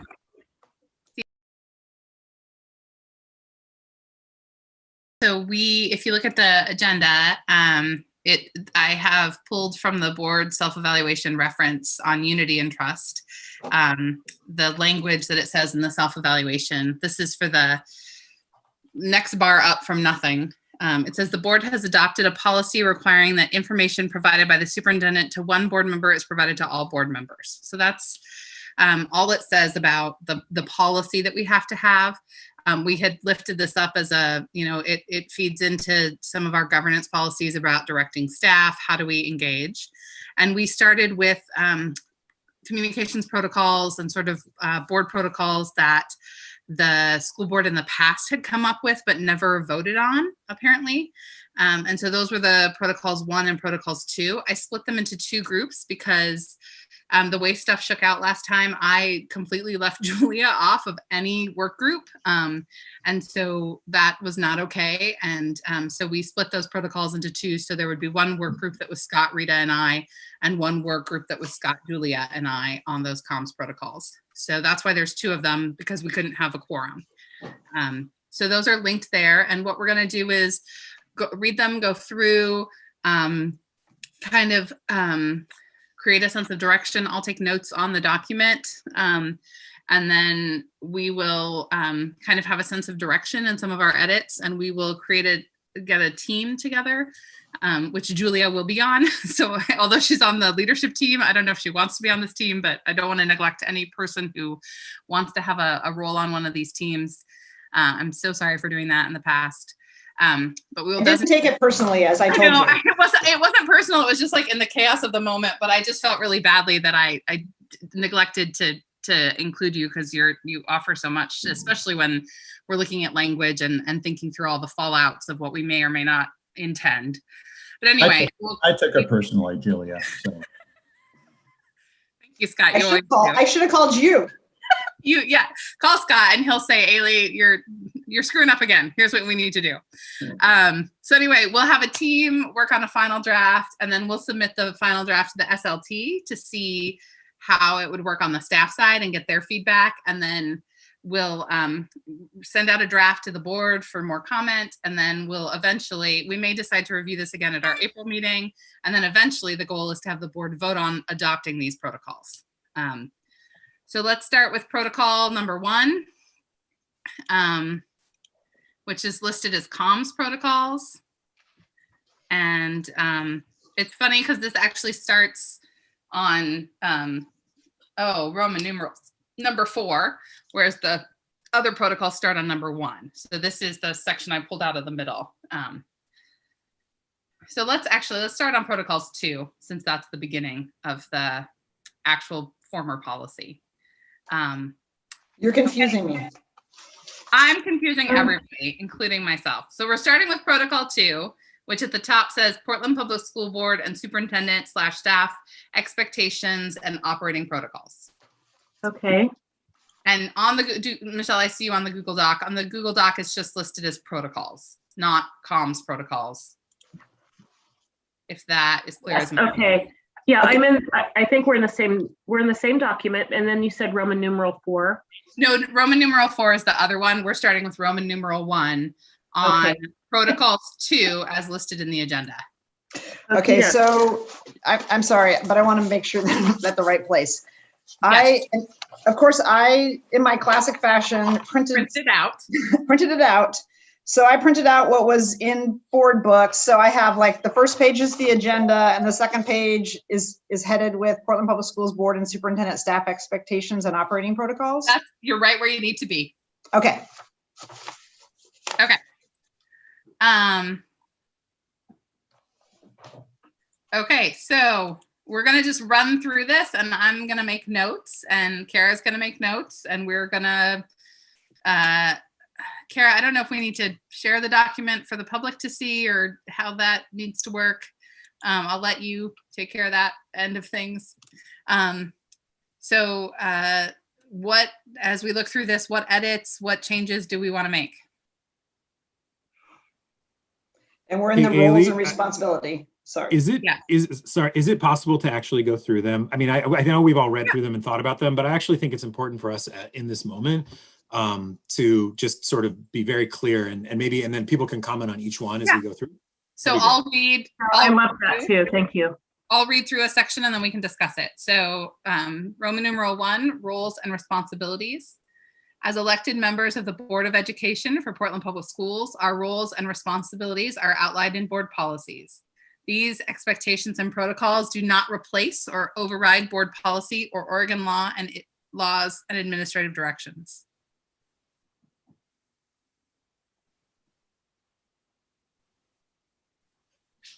Are you looking for a thumbs up? Yeah, if anyone has any changes to that section. So can I just ask a process question? Did somebody go through and look to see whether everything that's proposed here is not in conflict with board policy and Oregon law? I mean, can we just take that off the table as like, we have to worry about that? Yeah. Well, I can, so this is not the red line version. This is the original version, I guess. Julia, your question is whether any of these protocols conflict with state? Right, like I'm just wondering if we're landing on something that like actually conflicts, because it's sort of like, if we're passing something, we're saying, yeah, we're gonna, this is what we're gonna do, but then it actually is in conflict with board policy. It'd just be good to know. This is like a more of a technical, like when we get all done, or I was just wondering if it'd been done in advance, like nothing we're proposing here is actually in conflict with law or our other board policy. I have not done that work. I think the next step when we have something is to submit it to Liz for that review. Okay. So that is the policy, is to submit it to SLT for their review. Yeah, just to note, I would like that specific thing done just because I'd want to know if we were proposing something that's. Yes, so we will submit these, once we kind of work through this today, we'll submit them to Liz and get her 2 cents and SLT's 2 cents on them, ask if we're in conflict with any laws or other provisions. Okay, all right, are we ready to move on to the next section? Yes. Okay, I'm gonna split screen so I can see you all while I read. Okay, hang on one. Technology, yay. Okay, highlights of board responsibilities include A, establishing an overarching educational vision for the district and setting actionable district goals and priorities to equitably provide the highest quality educational experience for each PPS student. B, providing financial oversight and direction for the district, including reviewing and adopting a student-focused annual budget, establishing general financial goals, issuing bonds, and exercising tax authority. C, hiring. Sorry, I was trying to get off mute. Should that be authorizing bonds and not issuing? It's a minor point, but we don't actually issue. Mm-hmm. Yeah, let's authorizing. Okay. Now that may be a case where we're violating the law. We're issuing bonds. Right. All right, anything else on B? All right, C, hiring, setting goals for, and evaluating the superintendent annually, maintaining a mutually supportive relationship with the superintendent in pursuit of established district goals. Should there be an end there? I don't know. Julia, talk to me about that semicolon. I'm not your semicolon person. Dang. I am a semicolon person. All right, tell me, Michelle. It's a semicolon separates two separate ideas. I would remove, I would remove the semicolon and put a comma and. I mean. Okay. All right. D. I hate to be the one who raises this, but we might be operating off slightly different versions. I'm using the one in board book right now, which does not have a semicolon, just has a comma. So I just want to make sure it is. I want to make sure we're all looking at the same version. I'm using the version that was sent out in the agenda. The Google I'm also using the board book. Semicolon, Andrew.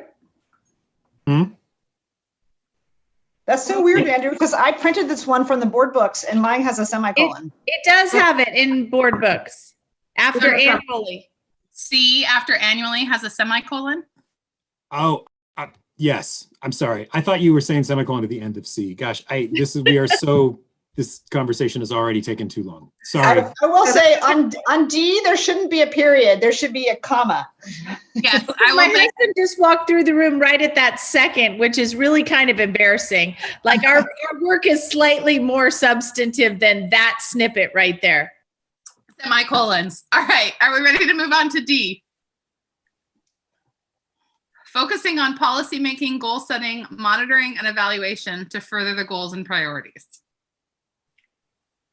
Should there not be something after priorities, like of the district, or focusing policymaking, goal setting, monitoring, evaluation? Yes. I think you're right. Oh, I almost put a period there. E, acting as an ambassador to the community, comma, both sharing district information with the public, comma, including ensuring that students in the community are aware of the goals and priorities and communicating public thought to the district. This is minor, but just all the lawyers I always work with, it's like, don't use the word ensuring, because it's too concrete. Like there's no way we can ensure that all the students and community, Yeah. Working through just something other than the word ensuring, because it implies that like we can guarantee that we're going to do that, and aiming for, or let's see.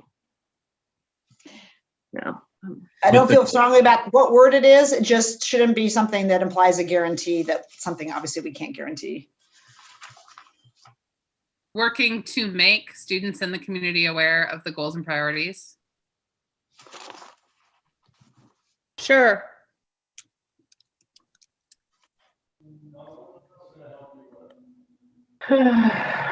Okay, great. We finished the first section, people. As board members do this work responsibly, they commit to, should that be they or we? Because we say our roles earlier on. I think we. Okay. A, utilizing the racial equity lens tool in decision-making with the goal of closing the achievement and opportunity gap for our students of color and historically underserved students.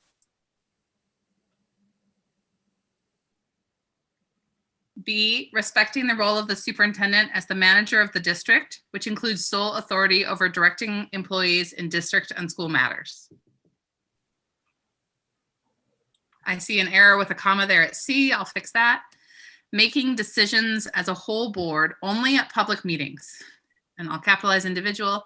Individual members have no authority to take standalone action in policy or in district and school administrative matters, or to speak on behalf of the board without express delegation of authority.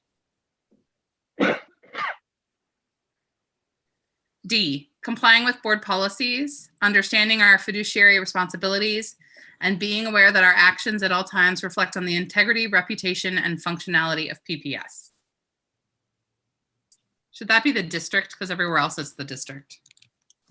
Sure. This is like a minor thing, but to me, the district sounds so bureaucratic. I'd rather say the school district. Just, it's a personal. Okay. I'll make a note to change that. I mean, just throughout it, it's just, Yeah. it sounds impersonal. It's like, we're more than like a jurisdiction. We actually are, I mean. I just put that in the middle of the document and I'll italicize it and I'll go back and change that. Encouraging and modeling constructive public discourse in board decision-making. Honoring student voice is F. E is encouraging and modeling constructive public discourse in board decision-making. F is honoring student voice.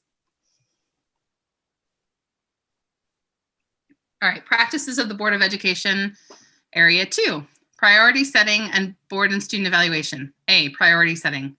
The board will align their work with the district vision, theory of action, strategic plan, goals, and budget process. I think it actually should say approved budget. Okay. If we're gonna, I agree with the change, but it should be adopted. Okay, you're right. Adopted budget. Approved Okay. and adopted. Approved and adopted or just adopted? No, No, just I- adopted. Adopted is good. The approved Or- budget is a temporary way station on the way to the adopted. Great. The board will co-create with the superintendent a strategic plan and establish at a public meeting goals in alignment with the district's vision and strategic plan. Sorry, and will regularly monitor the district's progress in meeting these goals. I thought we had decided that we weren't going to be co-creating the strategic plan, that the superintendent was going to be producing, with staff going to be producing this strategic plan. So should we take out the strategic plan and just say the board will establish at public meeting goals in alignment with the district's vision and strategic plan? The goals actually inform the strategic plan. Goals in But- alignment with the vision. Yeah, I think it goes vision, goals, strategic plan in terms Yeah. of. Okay. I will just remove all references to strategic plan in that one. So it'll say the board will establish at a public meeting goals in alignment with the district's vision and will regularly monitor the district's progress in meeting these goals. Perfect. That sounds good. Board leadership will meet regularly with the superintendent and key staff to evaluate past board meetings and determine the agenda for upcoming board meetings. The board leadership will solicit input from board members. What does evaluate past board meetings mean exactly? So at the beginning of agenda setting, we say, how did the last board meeting go? And we'll say, okay, we took a really long time on this part. So that means the next time we have a COVID leadership update, we need to add an hour to that conversation. Or, you know, it was really hard that the King community had to wait for their acceptance of their Dreamers thing. So let's remember to move student-centered decisions like that about school name changes to the front of the meeting. That's what we do at agenda setting. That's fantastic to hear. And I just, on that note, want to raise this idea of people waiting on our calls. It's completely unrelated to the document we're talking about, but if we have important people on our calls, I'd really love to see us invite them, you know, by text or something 20 minutes beforehand, so they don't have to sit in on our, I don't know if we're already doing that, but. Yeah, So I know. Yeah, we're not Roseanne saying, does. like, important people are here on the call and they've been waiting for 2 hours. Rather, let's call them, you know, text 20 minutes ahead of time, let them know their agenda items coming up. That's what we do at the city council level. Or we can just keep to our agenda and then they know what time they're coming on. Yes, That's I a know possibility Roseanne. too. Yeah. Roseanne does offer that to folks if they would like to, you know, she tells them what time that the agenda item's going to be, and she does text and communicate with people, but some people choose to come and watch the board meeting and wait. But even if someone's not at the board, I don't know about y'all, but even if someone's not at the board meeting, they're still kind of on hold as if we're taking too long, waiting till their time. Yeah, so it, you know, it puts you in sort of this heightened state, I think. But we do evaluate the board meeting at agenda. That's the first thing we do is say, how was the meeting last night? What did we learn from it? What do we need to shift and adjust? What went well? What didn't go well? Why? And how can we make the next meeting better? So number 4, board leadership will regularly check in with the full board regarding the board meeting structure and progress on board priorities. All right, this is Okay, B. so I'm sorry, I have Go a ahead. question. that. So what does board priorities mean? It's a good question. Right. So for example, you know, it's not the goals, because we already talked about that, but like we have just some sort of informal work plan or whatever it is, like, hey, we got to approve these charter schools, we got to move through the budget with a superintendent's evaluation. I mean, I'm assuming those are like prioritized, you know, we have to open a middle school, or, you know, approve the bond. Are those the board priorities? I wonder, can I make a suggestion? If it said progress on board member priorities, because what I thought this was about was board leadership is going to regularly check in with the entire board, both on the structure, how's the meeting, how are they going for you, but also progress on board member priorities. That doesn't necessarily lock board leadership into following through on those priorities, but it's routinely coming to the entire board and saying, hey, what are your priorities? Are we making progress? Which we get a little bit of that out of the emails, but just making sure that's codified. I don't disagree with what you said, Andrew, but the way that I read that, I was thinking we should insert monitoring of board priorities, like it was referring to our adopted priorities, because monitoring is actually a structural assignment that board leadership is responsible for. You know, how are we making sure that this shows up on our agendas?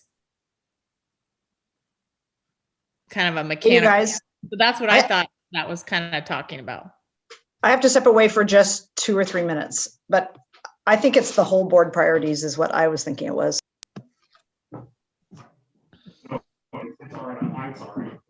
Okay, so what do we think we want to put there?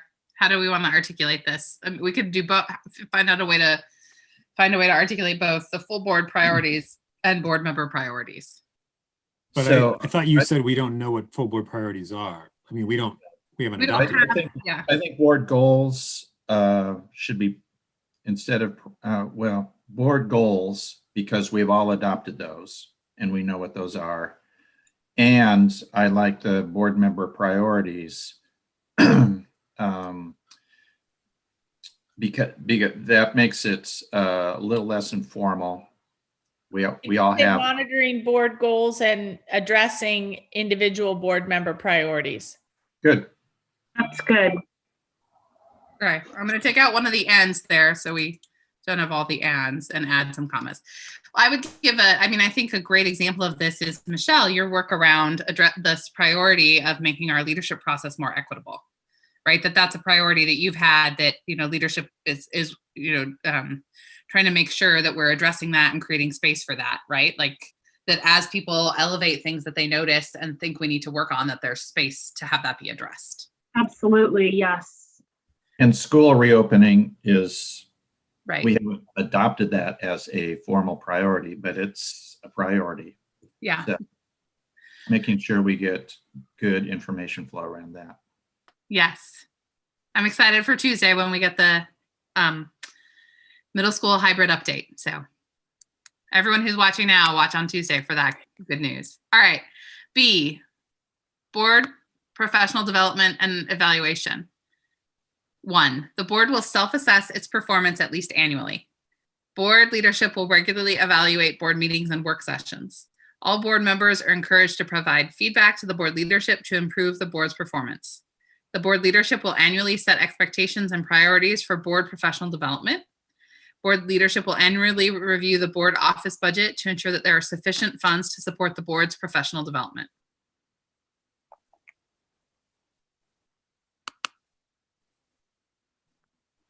Okay, C, superintendent's evaluation. 1, the board will establish annual goals and metrics for the superintendent's performance and engage in a process that provides for thoughtful and deliberative assessment of the superintendent's work based on those goals, at least annually.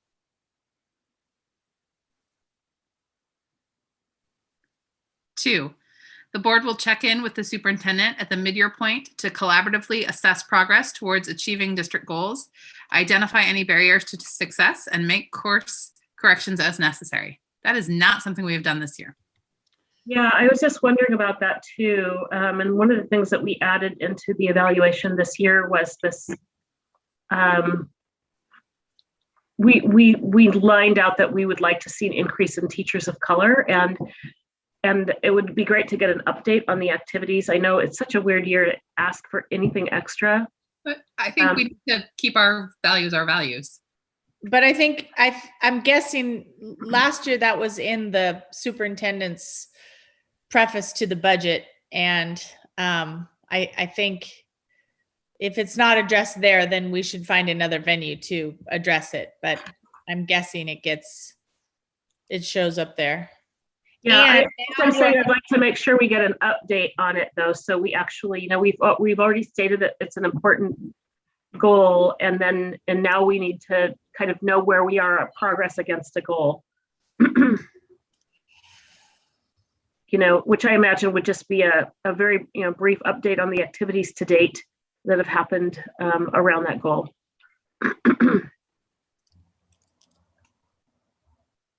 All right, I will ask that Superintendent Guerrero submit something on this for the March 9th meeting.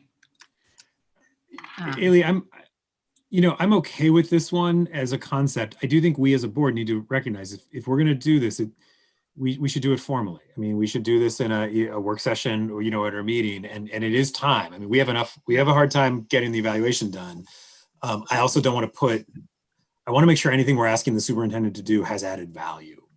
And, a lot of this, I feel like already comes up in the superintendent's, reports to us at our board meetings in terms of progress against a lot of these things. So I think if the will of the board is to do this, I'm okay with that, but I think we should do it.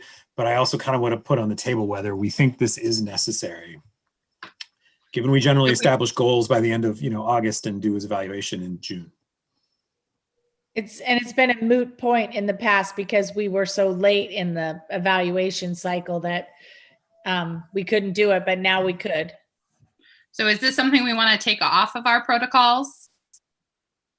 I think so. I think in a formal way to do it would be we each have individual check-ins on a regular basis with the superintendent, and we should keep the board goals in mind when we're having those discussions.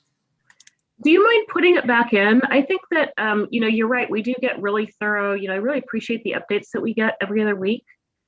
However, I'm just wondering, how is this going to impact? We say, we put this goal of increasing the number of teachers of color, but if nobody cares if we get updated on it, that's kind of saying like, we don't really care. I feel like that wouldn't necessarily come up in an update. The updates are very kind of what's happened in the 2 weeks prior and not on these larger goals. And I think if we take out this number 2, we're particularly for increasing students and administrators of color, we're saying, we don't really care about that. We don't care if you update us on that. And I think that I do. And I think probably others up. Yeah. Carol. I think this goes back to the piece we were talking about before where we inserted progress monitoring on our board goals, because that actually shows up in our board goals. And so we need to it's on us to be building our agendas around progress monitoring of the items in our board goals. And we do, we've done a decent job of the ones that are more student achievement focused, but there are some other ones that we need to be extracting and checking in on. Best practice would be on a quarterly basis. And maybe that doesn't mean necessarily a presentation in a board meeting, but it means some communication from staff as part of a routine progress monitoring process. And this actually would be really great when we talk about an annual work plan, because then we're able to, during the creation of that plan, plug that in every quarter or twice a year, whatever that reporting. It could be an agenda update in, February and August or something. So what I'll do is I would like to kind of hear some of Guadalupe's sort of where we are on some of this stuff that maybe hasn't been top of mind because of all the focus on reopening. So I think what I'll do is I'll ask that we include this on the March 9th agenda. Obviously, we can't include this on Tuesday's agenda, but just to kind of get to have a conversation as a board, because it does say collaboratively, to talk with the superintendent about where we are on the goals and on the pieces of the self-evaluation. Where are you guys, by the way? Sorry. We are on C2.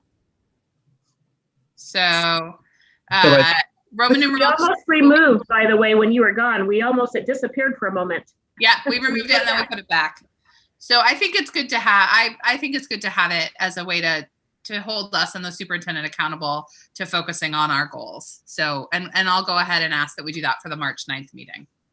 And does that give him enough time? Or, I mean, I feel like it's important that it happened, but I don't want to make sure he's not overburdened with one more, piece of busy work. But this is, I think, an important update. I'd like to hear. Yeah, I think we can make this happen.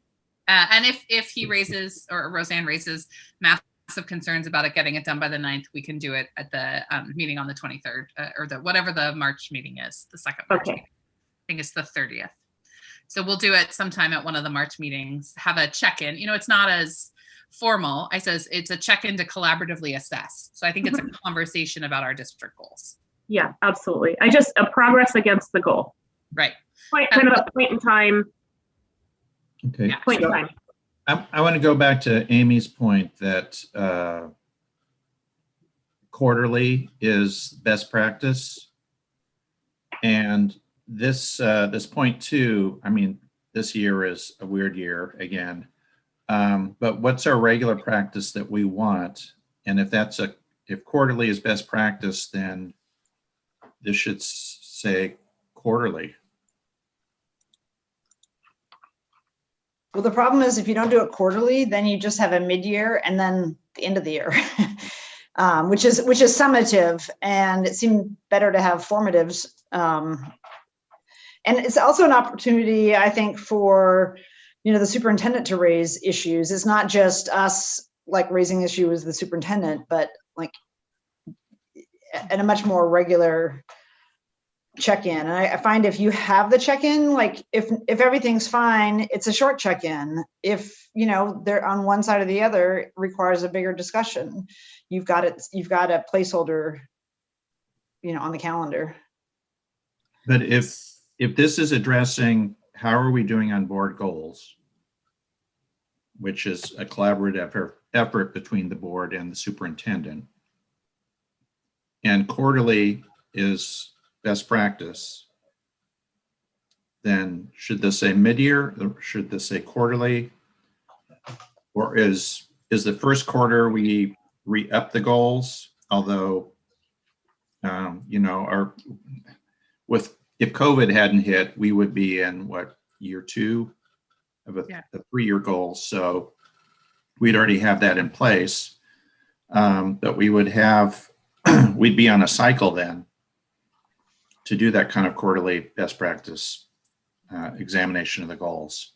I think we should put quarterly in there because I think if we're serious about our goals being our guiding sort of light, that we need to be talking about them regularly and intentionally. So I'm just going to say again, I'm actually fine with that, but this is a significant time commitment. I mean, now we're talking quarterly, so we're going to adopt I'd love to say we adopt the goals by August or September. We haven't generally, but let's say we do. We're coming back in November or December. We're coming back in February, March. We're coming back in April or May. We're doing the superintendent's evaluation. I think that's fine. I think it's a big focus on our goals. It will keep us focused as a board. I think that's a Council of Great City Schools practice. Other things on our board agenda are going to need to drop off. So I think thinking about it in terms of that, this is work for the superintendent, work for his staff. And again, it's not bad. They're already doing the work themselves to achieve the goals. Now we're asking them to update us on the work that they're doing. But I think we need to be really realistic about the fact that that's 4 board meetings a year. I know this board, we're gonna ask questions, we're gonna have follow-up, we're gonna want additional data, we're gonna ask about disaggregation, we're gonna ask about other things. So that's an hour to an hour and a half long discussion, 4 times a year, plus with follow-up. So it's a significant time commitment. And again, I'm in favor of it, but we need to be realistic about something else that's gonna go by the wayside in terms of what we're getting briefed on from the district. And And I would also like to just remind us that our process is we are going to take this to the superintendent and his team and have them give us feedback on the feasibility. So they may say to us, we are not ready to do quarterly updates. It's too much with COVID. So we would like it to just be mid-year. So we will, I think we want to be clear that we do want to be collaborative, and we do know that our staff has been stretched very thin this year. So this is aspirational at this point, and I think we need to have that conversation with the superintendent and he with his staff to say, is this realistic for where we are right now? And maybe in a year, when we review these comms protocols again, we're ready to change it to quarterly. But let's put quarterly in for now, and then have that conversation with the superintendent and his staff and see where we land. Does that sound fair? I think that's reasonable. Yeah, and also the hour and a half, maybe we can put some boundaries around that. So it's not this deep dive into the weeds, rather it's a high level update of activities that have happened, progress against the goal that we set. We can maybe manage that so it's not a huge lift for the staff. Like you said, they're already doing the work. We're just asking, and we're not even asking for hard metrics. We're asking for a list of activities and a list of outcomes, perhaps, as a result of those activities. Well, actually, I think a couple of those are going to be what's happening with MAP. So we're going to be looking at, and the staff is already doing it anyway.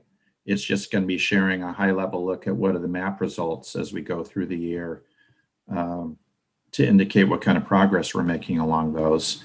And a couple of our goals we won't really have data on until the last quarter anyway, like a lot of the high school metrics that we're using, we won't really know until the latter part of the school year anyway. I'm going to have us, unless there's anything about this specific item in this protocol that we want to talk through, I'm going to have us move on to meetings. Was there anything else about the specific language in the protocol that we wanted to discuss? So I just want to make a suggestion that one of the ways to make it easier is just agree in advance on a scorecard, and they're just reporting into a scorecard. So you're not debating the score. You're not debating like the scorecard or the format every single time. Once you get that agreement, it's just dropping, data that you've got in it and talking about the data versus like the scorecard or what's being reported or what more we need. That's fantastic. Yeah. All right. Moving on to Roman numeral 3, meetings. A, board members will be prepared for each meeting by reviewing materials in advance and agree to attend regularly scheduled board meetings unless a situation occurs that makes attendance impossible. Board members will cooperate in scheduling special meetings and/or work sessions for planning and training purposes. So this is like maybe a tone issue, but like we'll cooperate. It makes it sound like people are being uncooperative. I don't know. It sounds a little bit like treating us not like professionals. How about collaborate? Is that a better word? Yeah, I'm not even quite sure why we need it. The argument, sorry, Ailey, the argument I would make for it is in case you had a board meeting that said, or a board member who said, no, I can come to regular meetings, but I can't be available for any special meetings. And I think this is saying that's not part of the job, is the special meetings and making reasonable accommodations for it. And I also think it's the other side, Andrew, of like, if the chair was just like, this is the meeting, y'all come, that's not fair either. It needs to be a collaborative or cooperative process where everyone can say, this works for my schedule or this doesn't work for my schedule.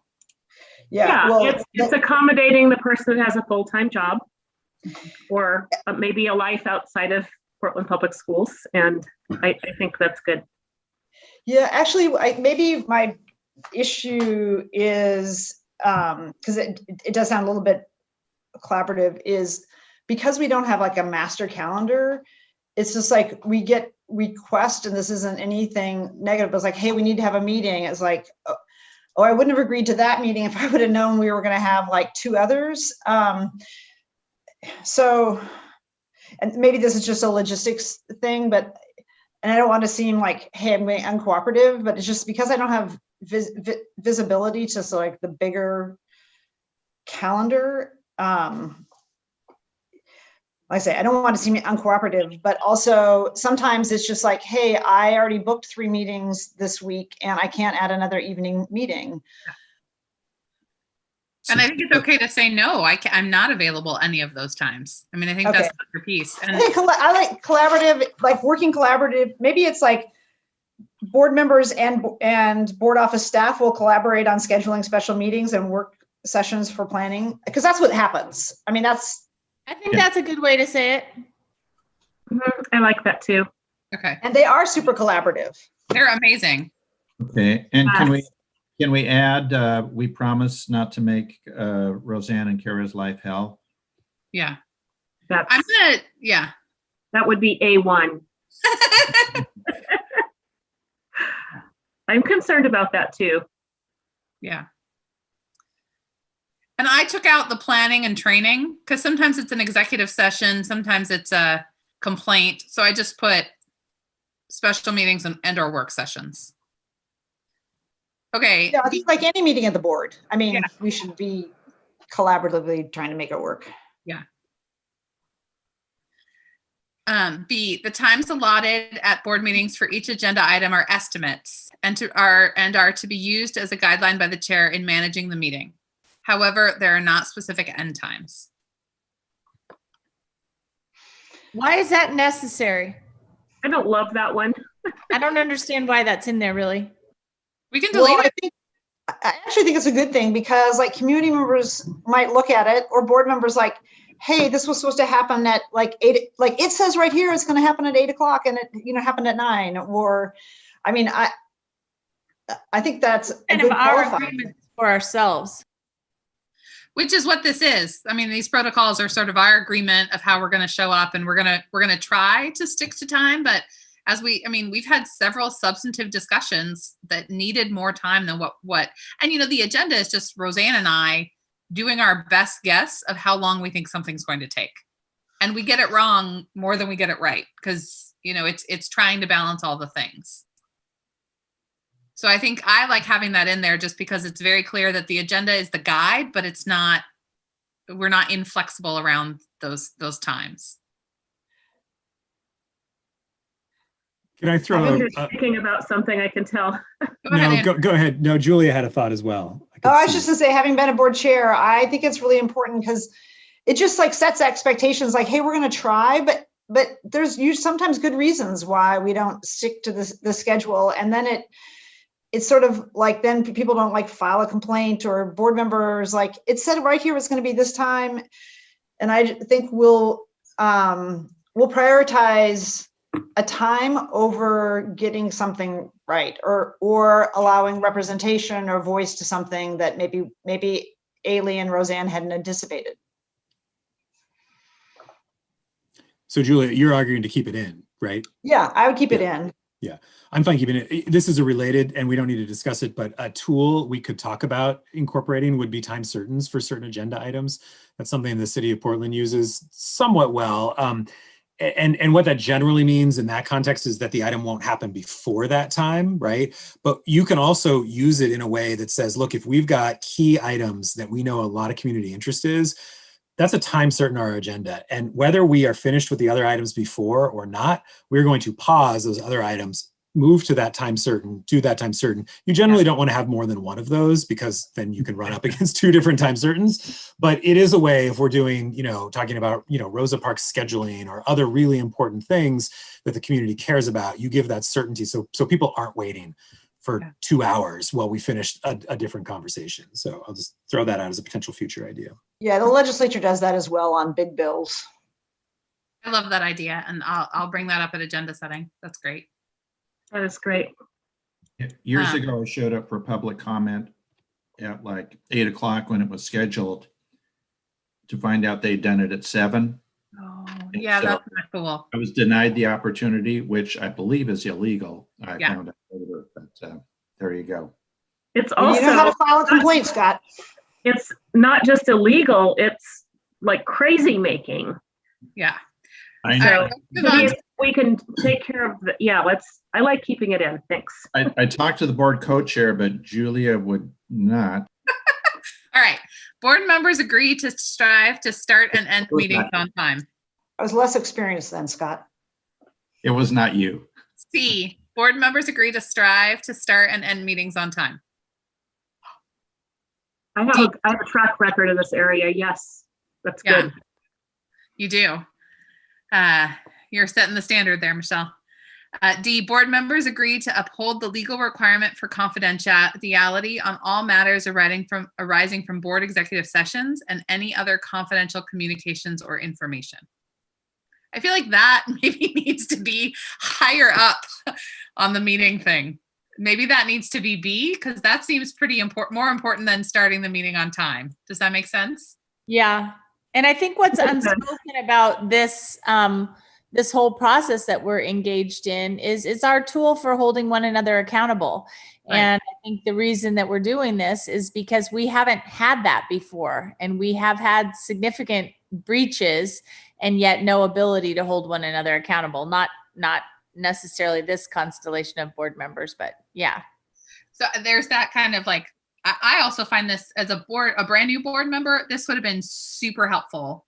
I know have handed to me to say, this is kind of some of the culture, some of the things to be prepared for. And it may very well have been handed to me. There was a lot of information, but I think if we can help as board members return to this, like we're supposed to check in with the superintendent semi-annually. I missed that as board chair. So I think if we're all referring to this kind of regularly, it helps us be better and be clear.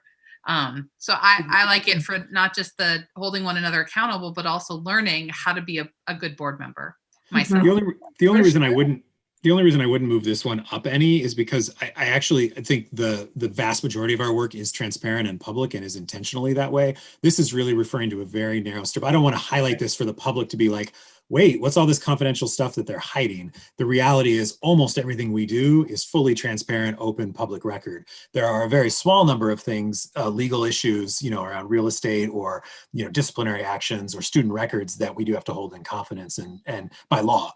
And so I just think I think it's important to have in there. I would probably keep it where it is. I think that's a fair point. Okay. I will move it back. Okay. Or delete it totally. E, board members agree to communicate with a focus on problem solving. Board members will seek to clarify issues by soliciting each other's points of view. Does this mean communicate with one another? Yes. Is that clear to everyone that that's implied that these are our commitments just within the board? So I thought it was like with everybody. I mean, it's fine with the board, but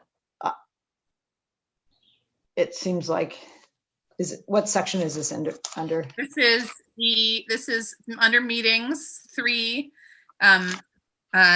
letter E. E and I understand it to be about other board members too. Sorry, Michelle. Do we does this bump us up against the serial meetings and public meetings? Yeah, so this is, the question is, and it's a good one, Michelle, is this, are we talking about public meeting behavior here? Or is this our protocol in general? Yeah, it's under the meetings section. So I think this is about how we behave in meetings. Yeah. I think that we could take that first line, board members agree to communicate with a focus on problem solving, and just add it to F, which is below, which says board members agree to listen carefully and with courtesy when other people are speaking during board meetings. Discussion between board members will serve as a model for acceptable public dialogue. I agree. Just stick that other first line in there. Mm-hmm. Yeah, I guess sometimes we're not trying to solve a problem. I mean, so that's true. I mean, sometimes we're just communicating. I mean, or it's not about a problem, or we may just have two different points of view. And so I see that. Maybe we just take E out, Julia. I think F kind of what E's trying to say is we're going to be respectful to one another, and I think F does that. Yeah, I mean, I do like the seek to clarify issues by soliciting each other's points of view, because to me, the richest part of our board meetings are when we have a good discussion of, and I hear other people's experiences or expertise or points of view on an issue. So I actually like that. I mean, one of the things that it does take longer. You don't just blow through something that's a complex issue without that. So could we move that second sentence to F Yeah. and delete E? Yeah. Okay, so F becomes E. Now, do we want to get any more in the weeds? I mean, we always say in our script that we will listen without paying attention to our devices, and that is just routinely violated. I took that out. I don't say that anymore. So we're fine with, I mean, because it speaks exactly to these points, which is that it's very often apparent that people aren't really listening to people speaking, whether it's another board member or whether it's people giving public testimony. I mean, it's apparent to me. So do we want to address that directly? I think that comes under the work we're going to do around the public comment period. All I say during the public comment is board members agree to be active listeners when I introduce public comment. So I think that team, Andrew, Michelle, and Amy can decide what that looks like.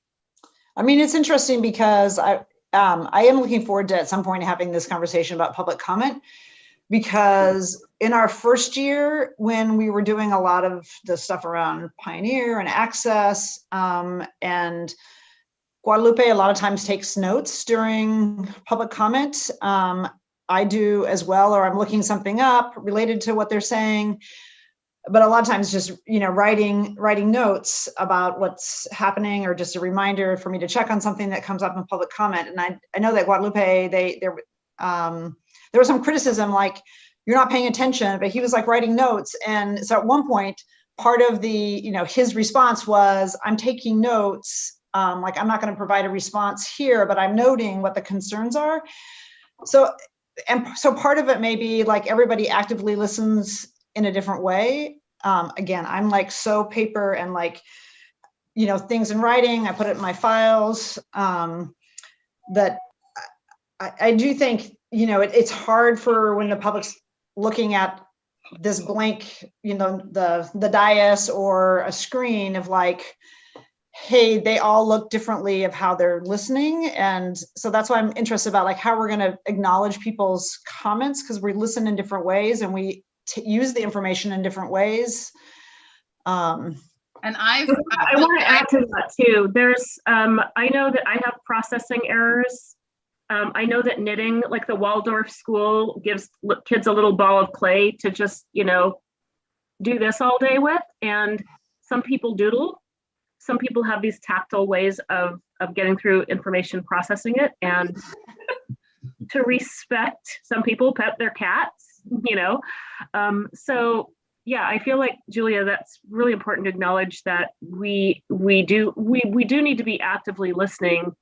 I also know, like working, for instance, in the Somali community, I thought that no one was listening to me at a public meeting that I was presenting at in person back in the olden days. And I learned that actually you're not going to get anybody looking up at you, because that would be considered rude. But all the information's being taken in while they're doing other things with their hands, handwork, embroidery, etc. So if we're trying to be more cultural in our understanding, and I think that this is a really important point, back to how we're listening. It is rude to be on the phone texting when people are testifying. I'm seeing it both ways. I feel like we can't tell people how to listen. We can ask that people actively listen the best how they listen best. So I would say no devices during public comment, but taking notes and saying that up front, that some of us are taking, that kind of a thing, I think is really useful. I'm glad you brought that up. And I'll refer this back to that group to look at when we agreed that we'd have a small group talk about public comment. And right now I've just stripped down everything I say so that it is more expansive and open-ended. I don't say that we don't respond. I don't say we don't use devices. I just say actively listening and ask people to be respectful. I would say that I do use my device during public comment often, because like I remember one time it was a specific school was talking about their location.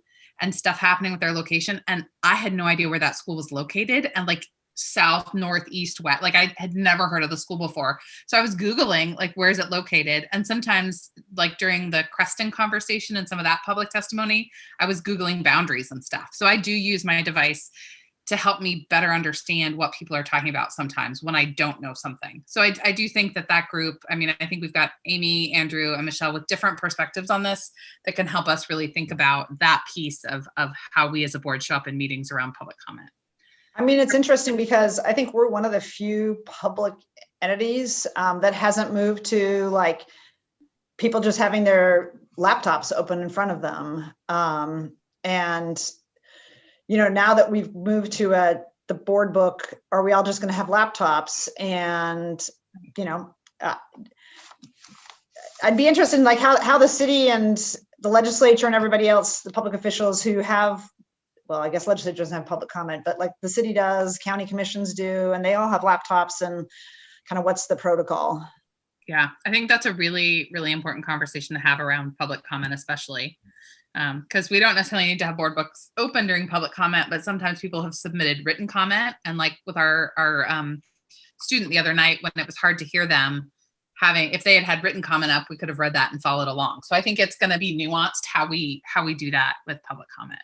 Are we ready to move on to have, you know, board book? I'm sorry, OneNote or a note-taking app open so you can, you know, it looks like you're texting or typing and you're actually taking notes.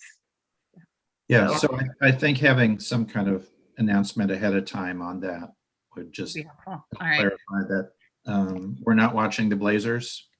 You know. Oh my God. So Andrew, Michelle, and Amy, do you have what you need from us around that sort of piece of public comment instruction? Well, on this part, I guess I don't want to take too much longer, but Ailey, we did talk, if it came, I wasn't going to bring it up now, but if there was time.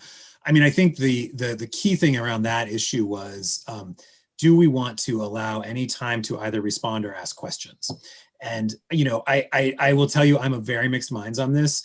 Council of Great Cities Schools says best practice is that you do engage, that high functioning boards engage with people who come and testify.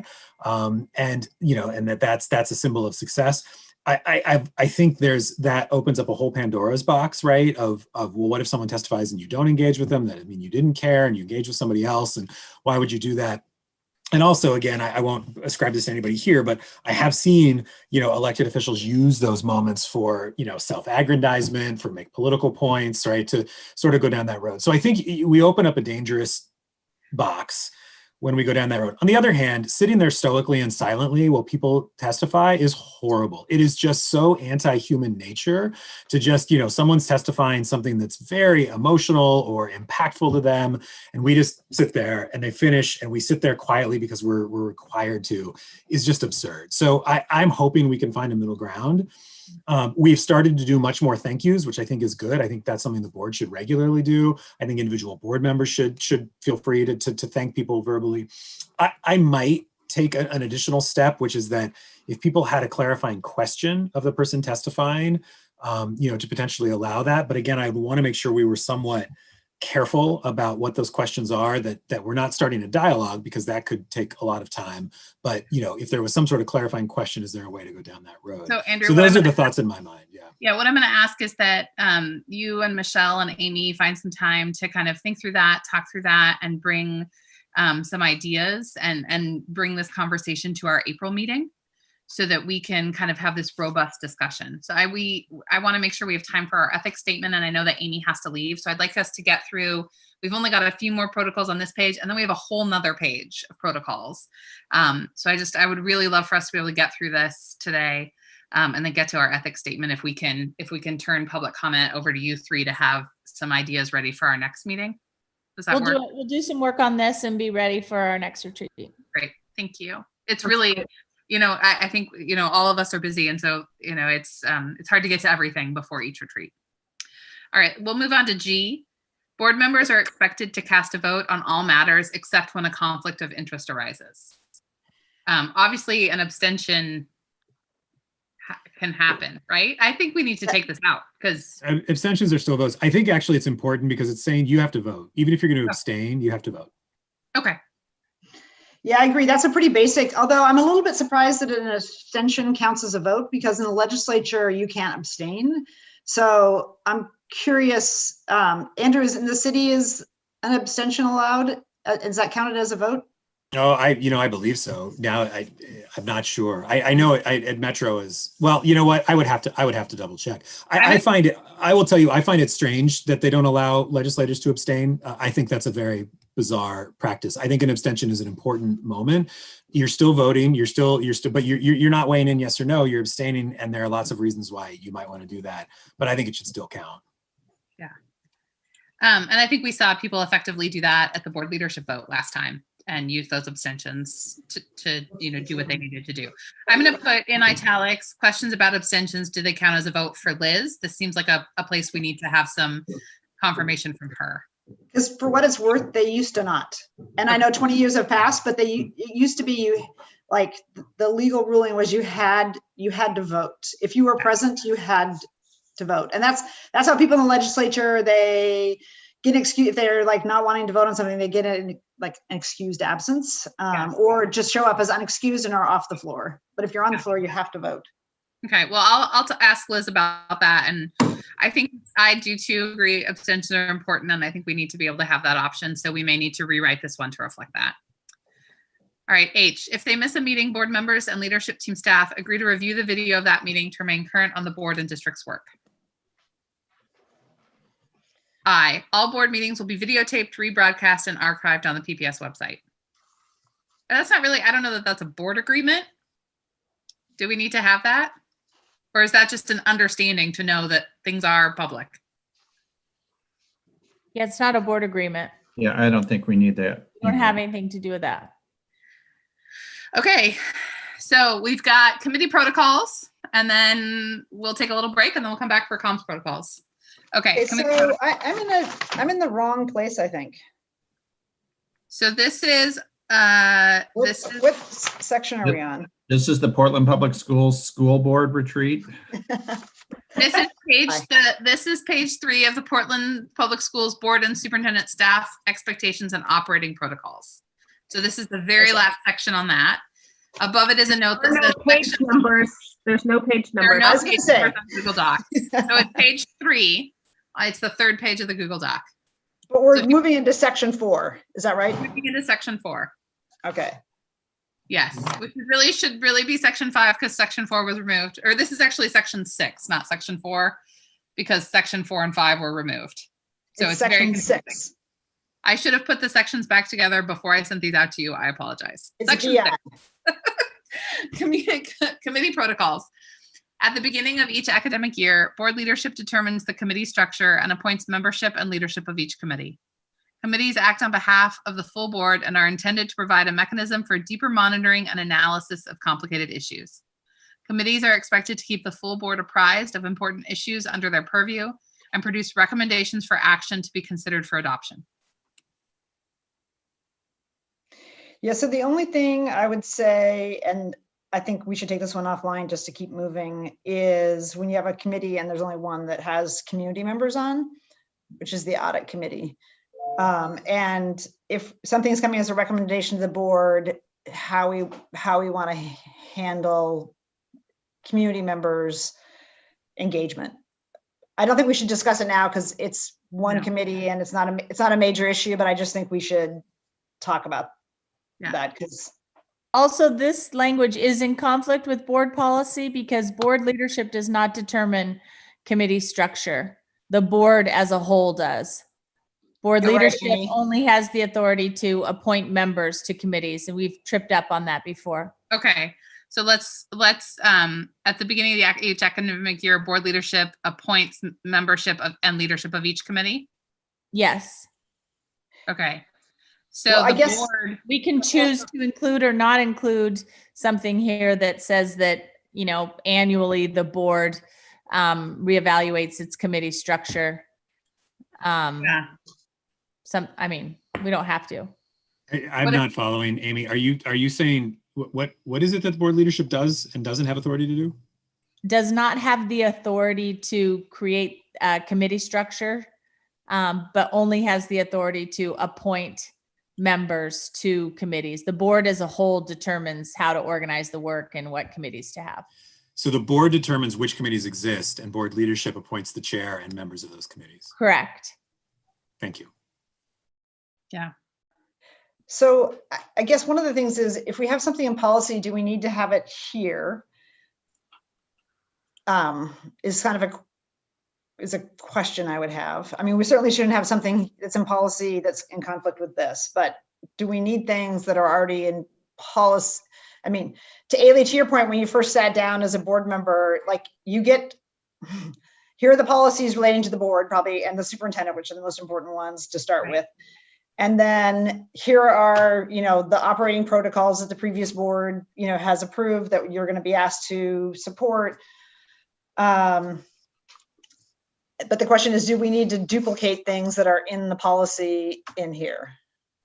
I think it's helpful to have this, especially around committees in here, because I think it's a place of, we, like Amy said, that it's not the chair that does it or the board leadership. So I've changed this to say, at the beginning of each academic year, the full board determines the committee structure. Board leadership appoints membership and leadership of each committee. So I've just changed that so it's in line with our policy. But I think it's important to have it. I think it's okay to have something a couple places as long as it's consistent, because you may not remember it from the policy, but you might remember it from the committee protocol. And it's a really important aspect here. How do we organize ourselves for the work? I think it's good to include. So maybe we can, in the protocols, if there is a relation to policy, we should reference that. And that would just help with that cross check. Because actually our policy said the board chair determines that points the membership and the leadership, not the board leadership. Just, I think it's better to have board leadership, but the policy actually says the chair. Yeah, I did it with Scott because, we just talked through. I think it's always better to have a thought partner when you're doing something like that. Yeah, no, I think that's the practice. That's been the practice, but the policy says something different. Well, let's put board leadership and then the chair could pull rank, but this would be our agreement. Are we ready to move on to B, or do we want to work some more on A? All right, I'm going to move on to B. The annual agenda and meeting agendas for committee and task force meetings are co-developed by the committee chair and staff leads. Committee meeting materials will be provided at least 48 hours in advance of the meeting. Committee meetings will be publicly noticed 48 hours ahead of time, and agendas will be posted prior to the meeting.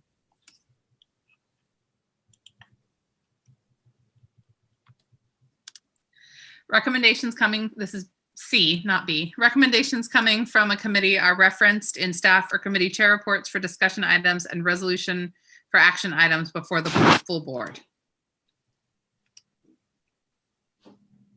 D, the committee chair will review all minutes before they are sent to the rest of the committee and posted on the committee webpage.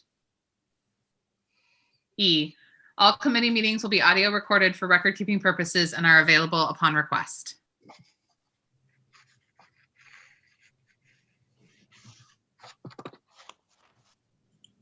Okay, let's take a 5-minute break and then we'll move on to the second set of protocols, which is section 4 and 5.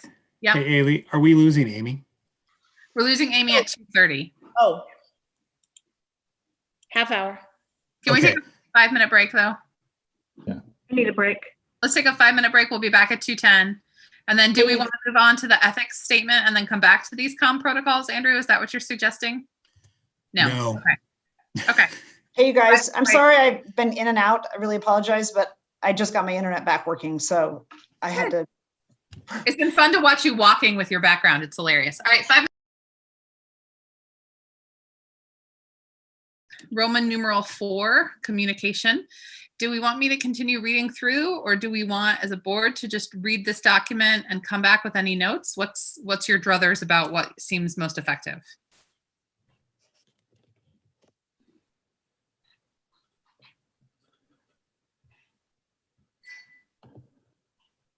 All right, hearing no input. Yeah. We could just say, okay, everybody read part A. Okay. There's some time. Sorry, I was on mute. Go ahead, Julia. I was giving you lots of input. Great. Thank you. I appreciate Actually, it. no, just to clarify, we're on request for information or decision making? No. We're on communication. Okay, thank you. Number 4, communication. Yeah.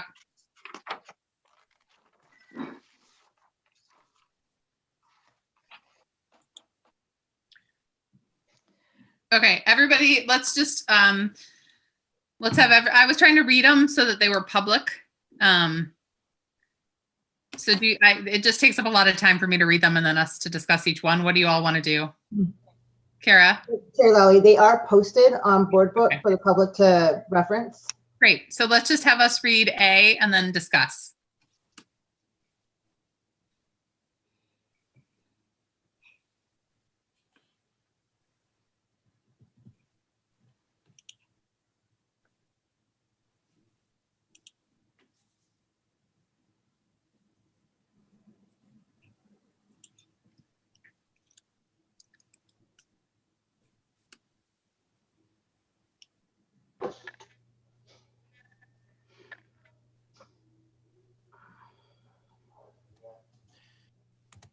So my comment here, it's sort of on the last one.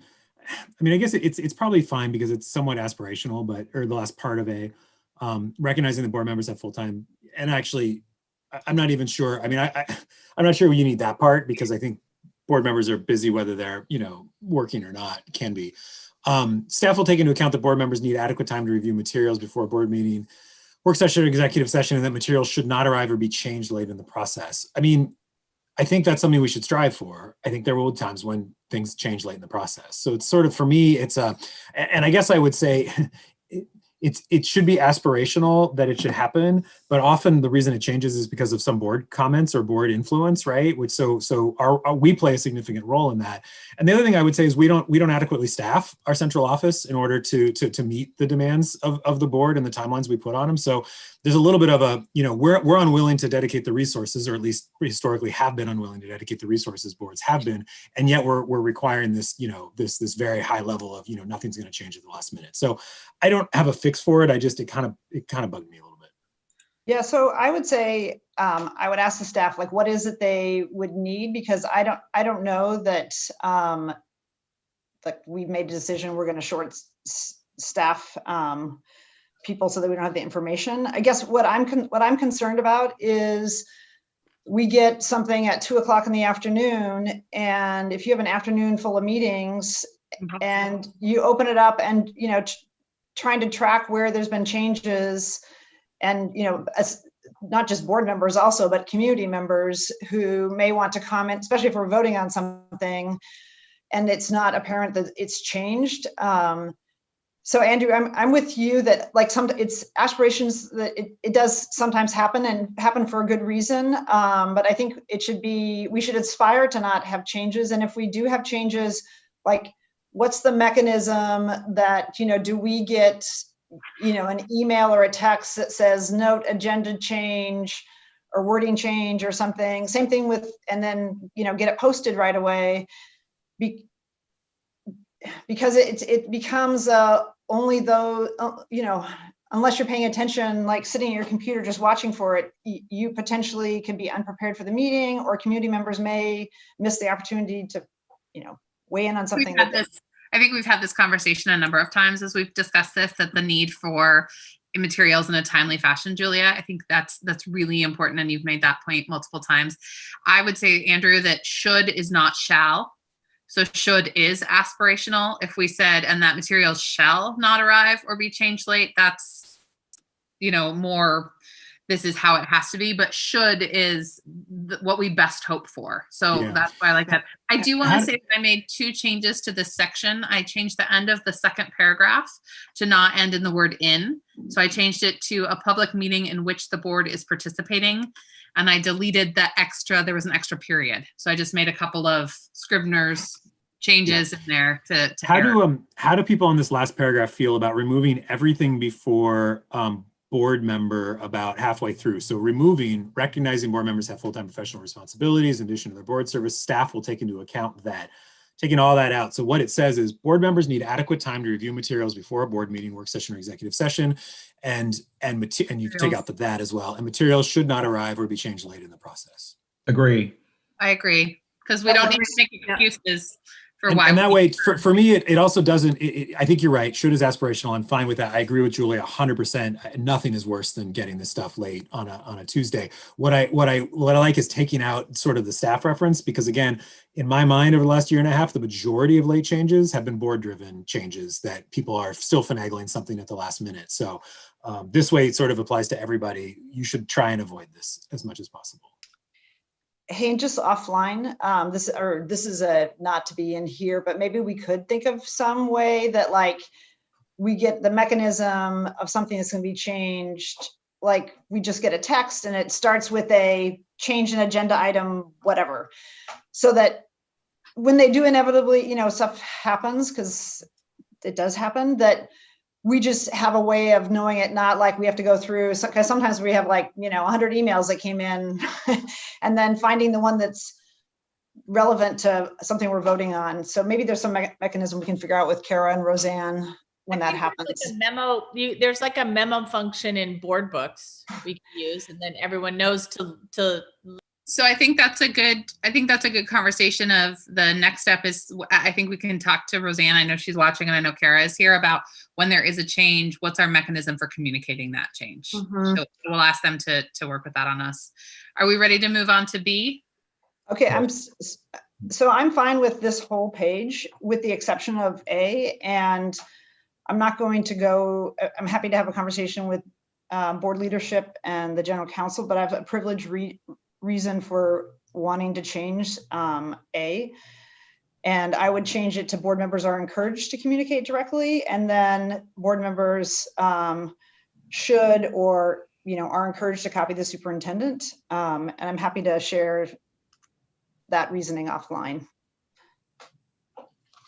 Okay, we can follow up with you.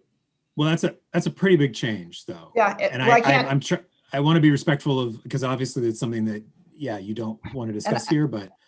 And I'm happy to also share it with you offline in any whatever format. I can't do it in a public meeting. Okay, we are going to have to come back in a. That's fine, and I'll think of a way. I'll check with council on a way to how to do it appropriately. So so board members agree to communicate directly with the superintendent and or members of the superintendent's leadership team when a question arises or when a serious concern is voiced by a staff member. So Julia, what you're saying is you're in a situation where you cannot communicate with the superintendent or any of the senior leadership team about something.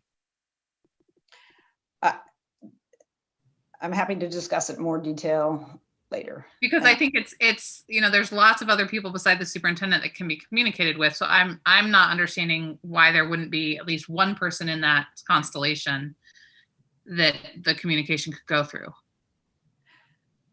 I'm happy to give you an example in a privileged setting. This is a pretty fundamental tenet as far as what I'm saying.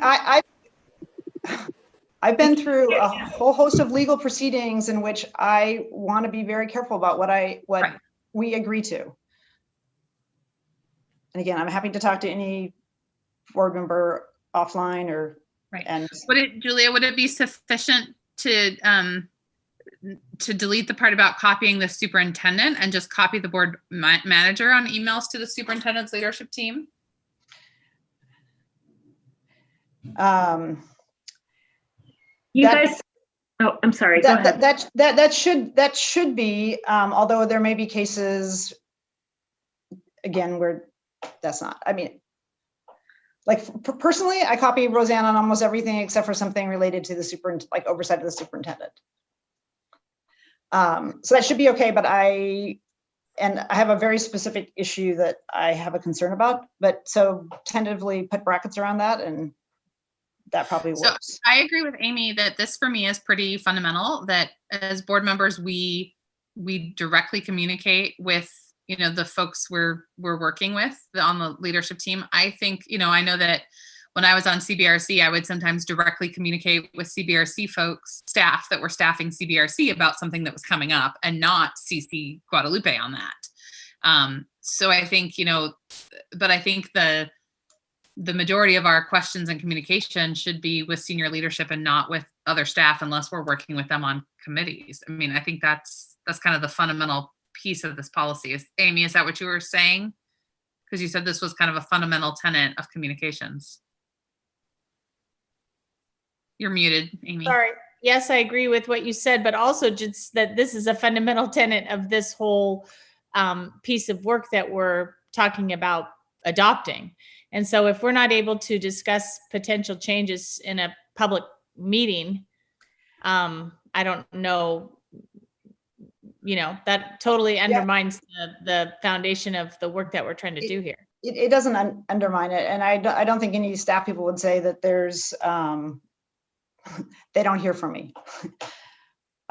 Julia, what would you like to, you had a proposed language change for this. What was that? I said board members are encouraged to communicate directly with the superintendent and or members of the student's leadership team when a question arises or when a serious concern is voiced by a staff member, student, parent, or other community member. So it's just changing agree to are encouraged to. And then, board members may copy the superintendent and board manager on their emails. The superintendent's leadership and staff will do the same in replies.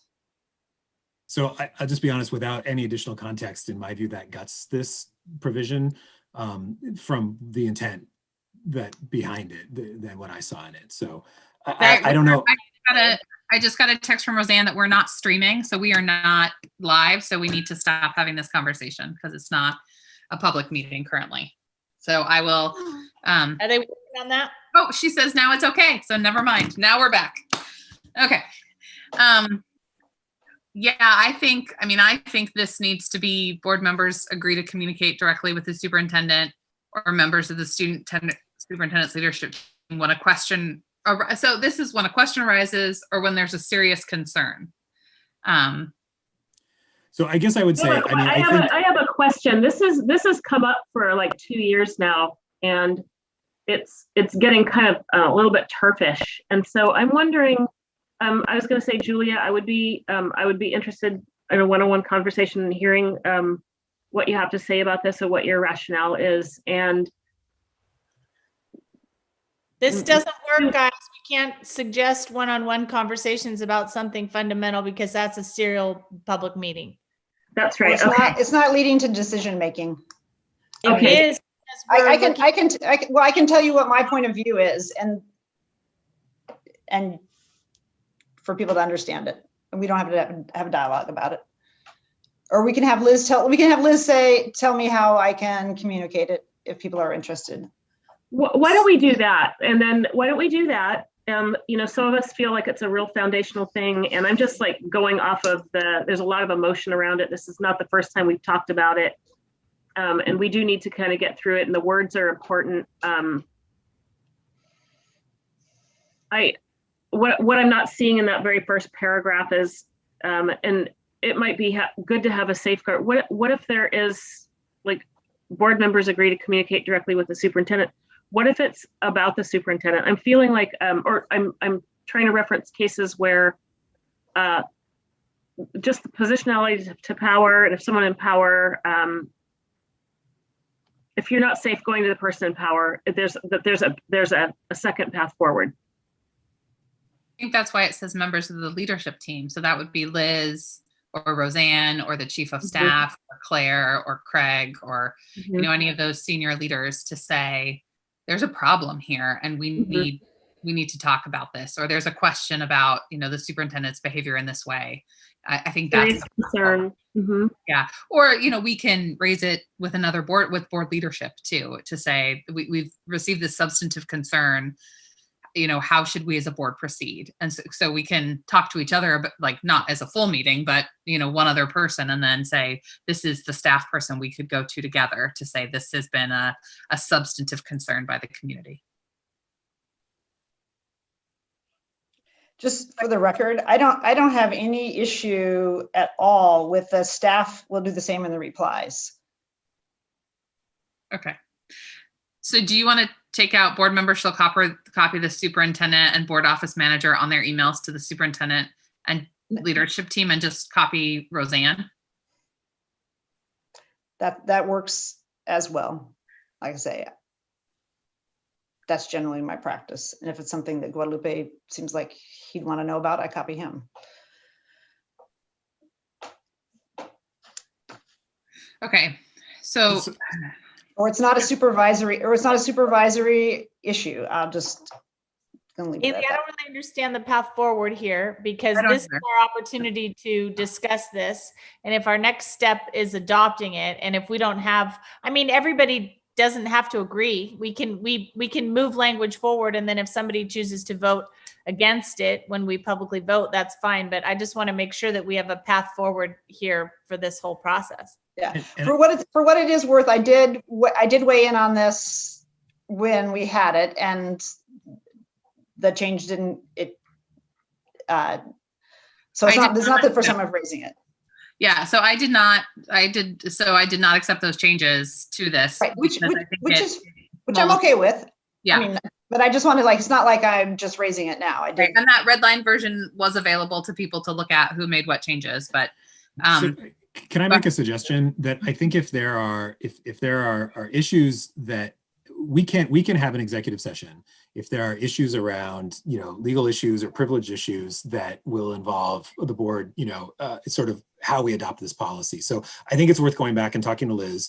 I think we should avoid having sort of one-on-one conversations about this because to get to the outcome.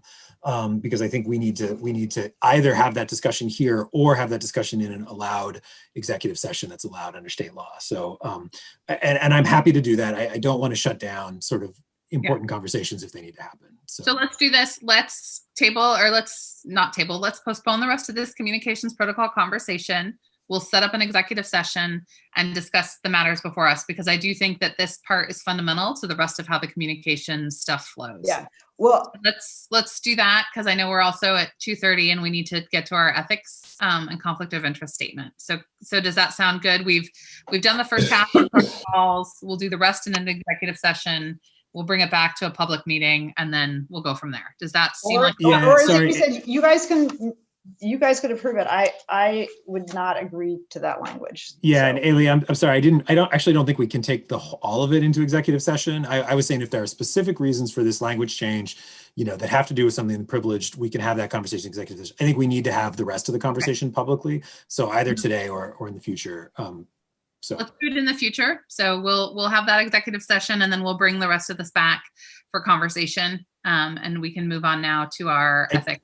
I did, one thing though, and I don't know if we're going to lose Amy or not, but she brought up a point earlier that I thought it is useful to talk about, which is what are the consequences of board members violating this? And I have a lot of sort of mixed feelings about this, right? Because I think as elected officials, we're responsible to the voters, right? And so, and that's, with the exception of certain state laws, right? There are certain state laws that if we violate, there's other provisions in there. But outside of that, what we're really operating off of are agreements, right? With our colleagues.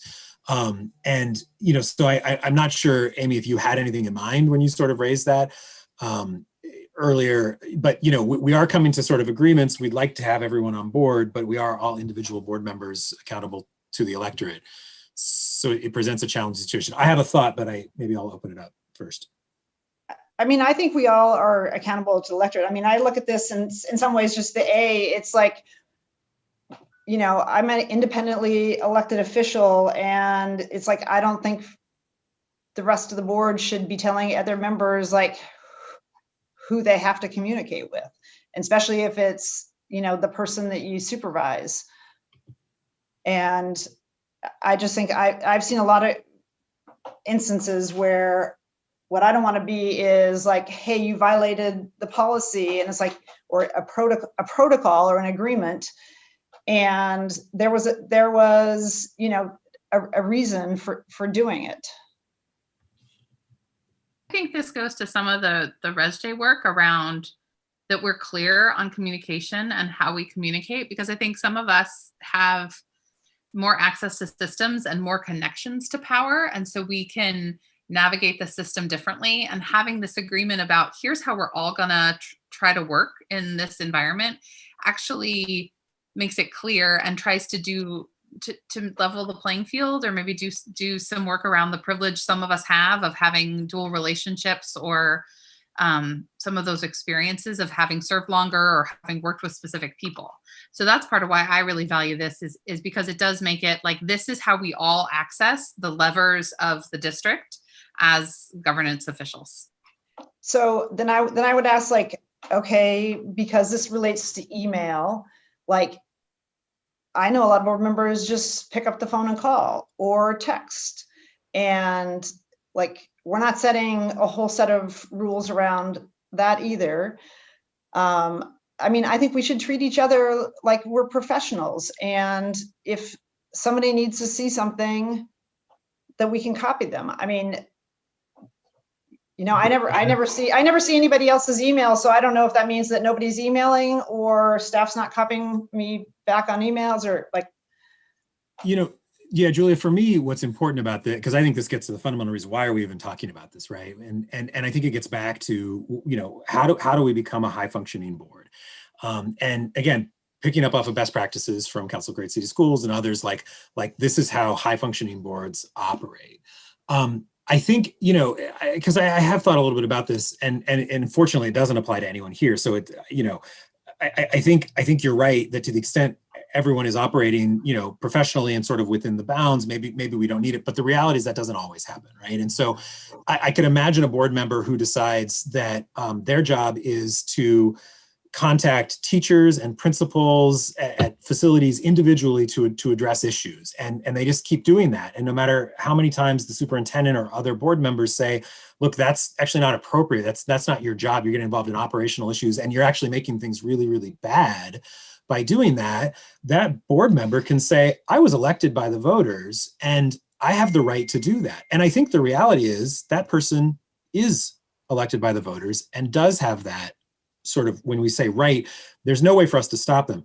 What I think the consequences of this is that the board and leadership will say to that board member, you will not have a leadership role if that's the role you're going to play. So for instance, if we had a board member who was violating protocols that are adopted by the other 6 members, I would advocate that they not have any committee chairmanships or vice chairmanships, that they not head up any task forces, they not have any work groups, because they're showing a lack of willingness to work with their colleagues on these issues. I don't think that person deserves to have a leadership role.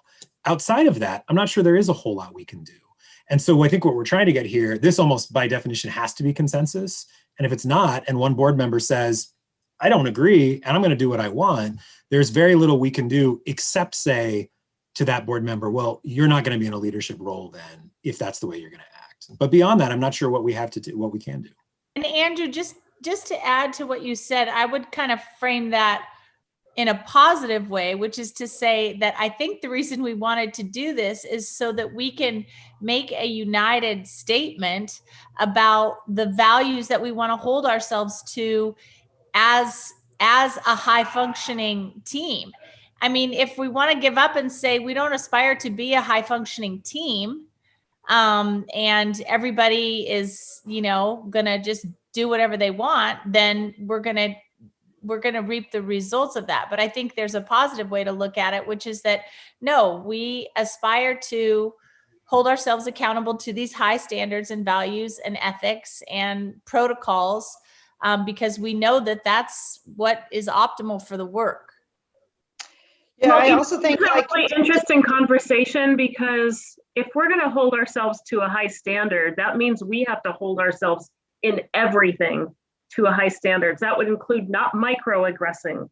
You know, that would include it would include a lot of ways of operating that we're not there yet. You know, so I mean, I think the F-bomb in public. I mean, absolutely. I could not agree. Yeah, I mean, so I'm just saying, yeah, we should absolutely. There have been times when I've been the most adult I have ever been in my life in the last couple of years, you know, and that's okay. I'm okay with that. At finally, you know, 60 years old, I don't have to act like a teenager anymore most of the time, but I hold myself to a very high standard. So this is one aspect of our work that we should absolutely, but we have so many other things. Like, are we going to socially engineer, you know, this positionality to power? And if we're going to talk about that, we're going to talk about like white women's proximity to white male power. And, you know, we're going to go down that road. So do we want to go down that road, as a team? I don't think it's all or nothing, though. I mean, I agree with what you're saying, Michelle, but I think No. I think it's okay for us to say that, we aspire to operating effectively and like a high functioning team with certain stated values.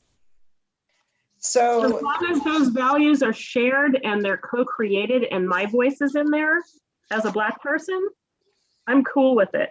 But that's what we're talking about right now. So hopefully, I know it is. so the I'm the just other trying thing. to be real with you all today.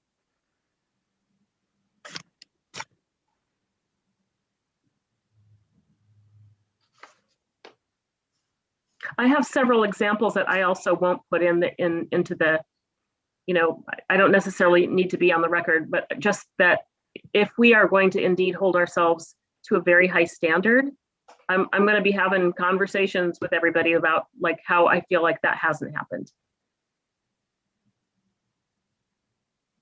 And it is a both and. It is, we all do need to, we do need to show up accountable and transparent and with our highest selves for this work.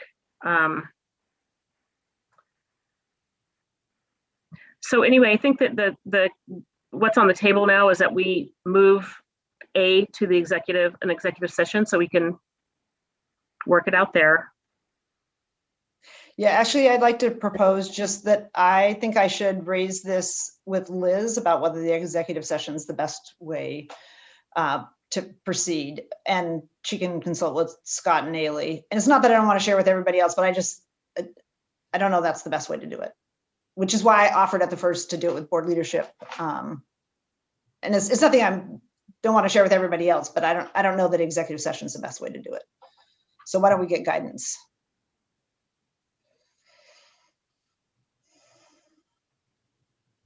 Okay. I'm fine with that. I mean, and also like, I'm fine with that. I was hoping to get some additional context, but I'm fine with whatever we decide in terms of moving forward, whether it's an executive session or some other way that's above board. Okay, so that sounds like a good path forward. Julia will consult with Liz, and Liz will talk with Scott and I, and we'll figure out if executive session is the right path forward for this moment. And then we'll bring back this piece of the comms protocol to the board in another either retreat in April or work session before then, depending on what other things we have before us. I want to be crystal clear that I'm fine, that I don't have any issues with, if I make some information request about a contract or something in the agenda, and there's information provided to me or an email provided to me, to me, that's a good operating protocol. Okay. So Andrew, do you want to go ahead and we have 20 minutes left. Is that enough time for us to consider the ethics thing, or is this a moment of like we need to stop and bring that forward at another time? What are your thoughts, Andrew? No, I think it's time to start the conversation because we weren't going to finish it anyway. And I actually think this is an important conversation for us to have at a high level and sort of with the framing to sort of go back to why we're doing this. So let me let me sort of start there. What we're going to talk about is sort of this ethics and conflict of interest statement. I will admit freely, this surprised me a little bit. And so I looped back around to Ailey, and I've heard from some other board members a similar reaction. So my understanding is this came out of our self-evaluation. This is something that the Council of Great Cities Schools, in terms of high functioning boards, talks about. Boards should have an ethics and conflict of interest policy. I think we as a board agreed in our self-evaluation, yep, that's something we should do. And then it kind of sat there for a little while.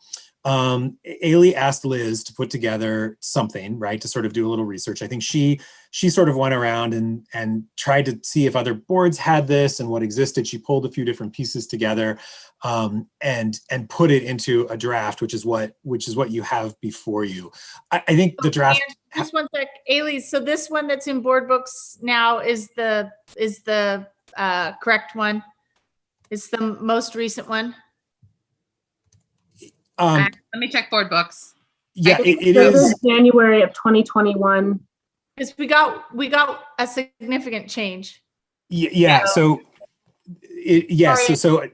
Sorry, this was a draft that was moving forward, and then I made some edits to it as well, and I know Rita had some suggested edits, and then in a conversation with Julia, she had some suggested edits. So what I actually wanted to do was again take this step back and sort of talk about this overall and get a sense from the board of what direction we want to go on this.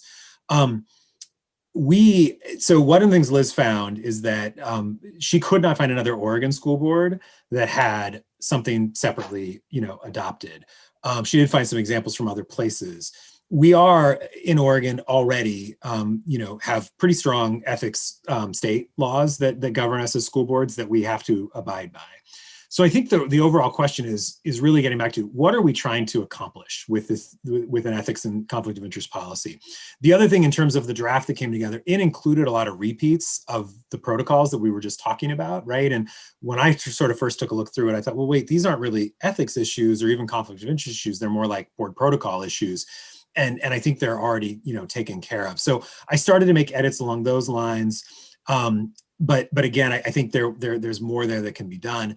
And then, Julia suggested in a conversation, late yesterday, which I thought was a really good suggestion. Maybe we're getting too far in the weeds, and maybe what we need is something that's just a little bit higher level that restates, that we will, of course, abide by, state law. We'll disclose, conflicts of interest. We'll follow ethics law, et cetera. And she sort of put together a much shorter sort of 5-paragraph, sort of thing that has not been shared yet. So that I think gets us to sort of potentially the same place. But I guess before we even get into that, I wanted to take a step back and see if anyone else had notes from that first meeting or a reminder about what are we trying to accomplish here with this policy. I think so. We didn't have it. And it was one of those things that if you want to move from one column to the next column, like you have one. And when we went and looked, and frankly, the policy committee, we did a rewrite of the what is it when you hire a relative? Nepotism. So we did a rewrite of we created a nepotism policy because there wasn't one. There was an AD that wasn't connected to no policy. And then we said, and then we're going to do like a conflict of interest ones for contractors and board members. And that hasn't happened. That doesn't mean there's not already in state law. But I think it was like, we don't have anything, and sort of maybe a standard practice I have for almost all the boards I serve on is once a year, you attest to, you've had the training on the state law, you've had the training on the conflict of interest and how you have to declare it at a board meeting. And then you sign it that you're going to, that you've been trained and you've had agreement. If you had any questions, you had them answered. And so that's what I was thinking when we said, hey, we should have something. I mean, we could also develop a policy, but that's a much obviously a longer process, and not something you sign every year. In the agenda, I linked to what it says in the board self-evaluation for each of the sections we were working on today. So if you look in the agenda under the ethics statement, it has from the board self-evaluation from those columns, it says the board has adopted an ethics and conflict of interest statement and all board members have signed it during their current term. The board has included language in its ethics and conflict of interest statement requiring that board members do not give operational advice or instruction to staff members. The board has included language in its statement requiring that board members are responsible for the outcomes of all students, not just students in their region of the district. And the board has included in its statement language requiring that board members fully recuse themselves from matters involving individuals or organizations who made campaign contributions to them or who appointed them. That's from the self-evaluation from the Council of Great City Schools. Yeah, and so immediately, just a couple of problems I have with that. The issue about giving operational advice to the superintendent is not an ethics or conflict of interest issue. It's a protocol issue, right? And it's something we're just talking about in our board protocols. take into consideration all the students of the district. Again, similarly, I totally agree that's something we should be doing, but it's not an ethics issue or a conflict of interest issue. It's an operating protocol issue. And then the last one, frankly, it's written by someone who doesn't understand our system of American democracy very well. I mean, we can have a philosophical discussion about, campaign finance and the rest of that. But I mean, the reality is that that language is so absolutist. None of us would be able to vote on a boundary decision if any parent whose kid attends that school had donated $10 to our campaign. Right. None of us would be able to vote on a contract issue if we had gotten any solicitations from anyone in those unions. I mean, essentially none of us would be able to take a vote on anything. We'd be abstaining and just come to a halt. So, and which is why I struck that language, because it's sort of ridiculous. I do think there's issues we can talk around about transparency around, but again, Oregon already has those systems, right, in place. So I found the Council of Great City Schools stuff pretty problematic. It's also like part of the reason, we live in a bowl where it's a small community. I mean, I agree with you, Andrew. We couldn't even do our job if we adhered to that rule. Yeah, can I? One of the things, and I don't want to send it around because it hasn't been posted, but I think verbally we can talk about it, and then after this meeting, I think we can, because we're not going to adopt this today, but it's good to get a sense of where everyone is, so we have a direction where to go. Julia's suggestion, and Julia, do you want to go through it, or do you want me to go? I'm happy to read through your stuff, but it was actually your suggestion, so if you want. Yeah, I don't have it in front of me, so so go ahead. Okay, it's essentially 5, and I'll go pretty quickly, but it's it's just some draft language, 5 different sort of paragraphs. Members of the board, and there is a conversation here about, are we just applying this to the board, or do we want to also have this apply to senior staff? And I think that's a conversation we can have. A lot of organizations, do it for senior staff as well. But members of the board and senior staff, are public officials and are required to disclose conflicts of interest. Under the state revised statute, it sort of defines, when you have a conflict of interest in terms, and this is something we learned in our training just a couple of weeks ago, or we're refreshed in our training, about taking an official action that could result in financial benefit or avoidance of detriment. So it sort of defines what that conflict of interest is. It says that, public officials need to follow Oregon ethics law and observe the Oregon Government Ethics Commission, guide for public officials. It says that school board members and senior staff will annually engage in the training related to ethics and public meetings laws and public records, which we're already doing. Prior to voting or taking action on an issue before the board, board members must disclose any conflict of interest, which again, already part of state law, so we're restating that. And then if we include staff members must disclose conflicts to their supervisor if they're taking any action where there's a conflict. And then annually, board members will sign an ethics and conflict statement attesting to participating in the training and pledging to adhere to the Oregon statutory requirements. So, as I read this, what it really is a public restatement that the law we are already bound by, that we acknowledge it and we're going to follow it. And then I think the second part of this is a conflict of interest statement, which was included in the attached policy. And I think there's some real value to that in terms of going through and noting, yes, I have this relationship with, this company that does business with the school district. That's a good thing to publicly declare. So go ahead.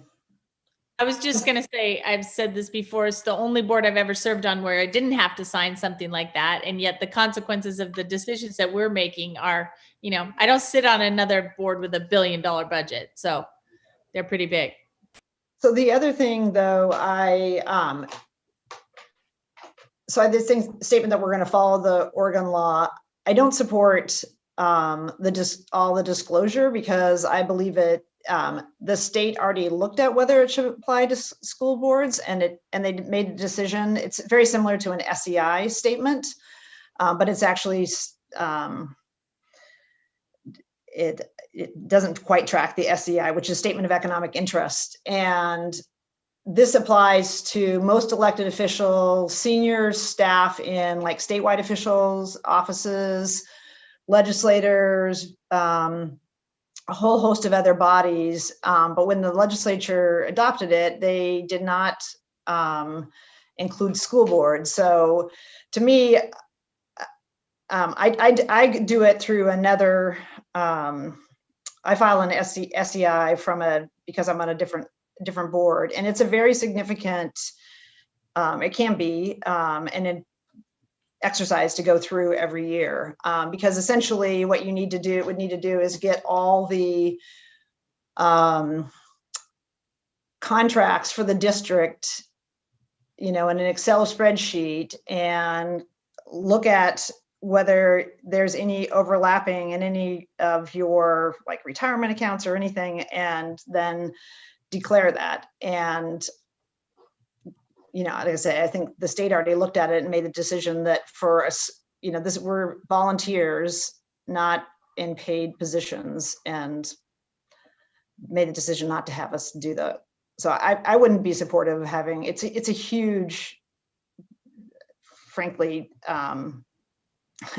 exercise to go through and file every year. Yeah, and Julia, you're just talking about the financial disclosure around ownership interest, is that right? And stocks. Yeah, the check the box. I mean, because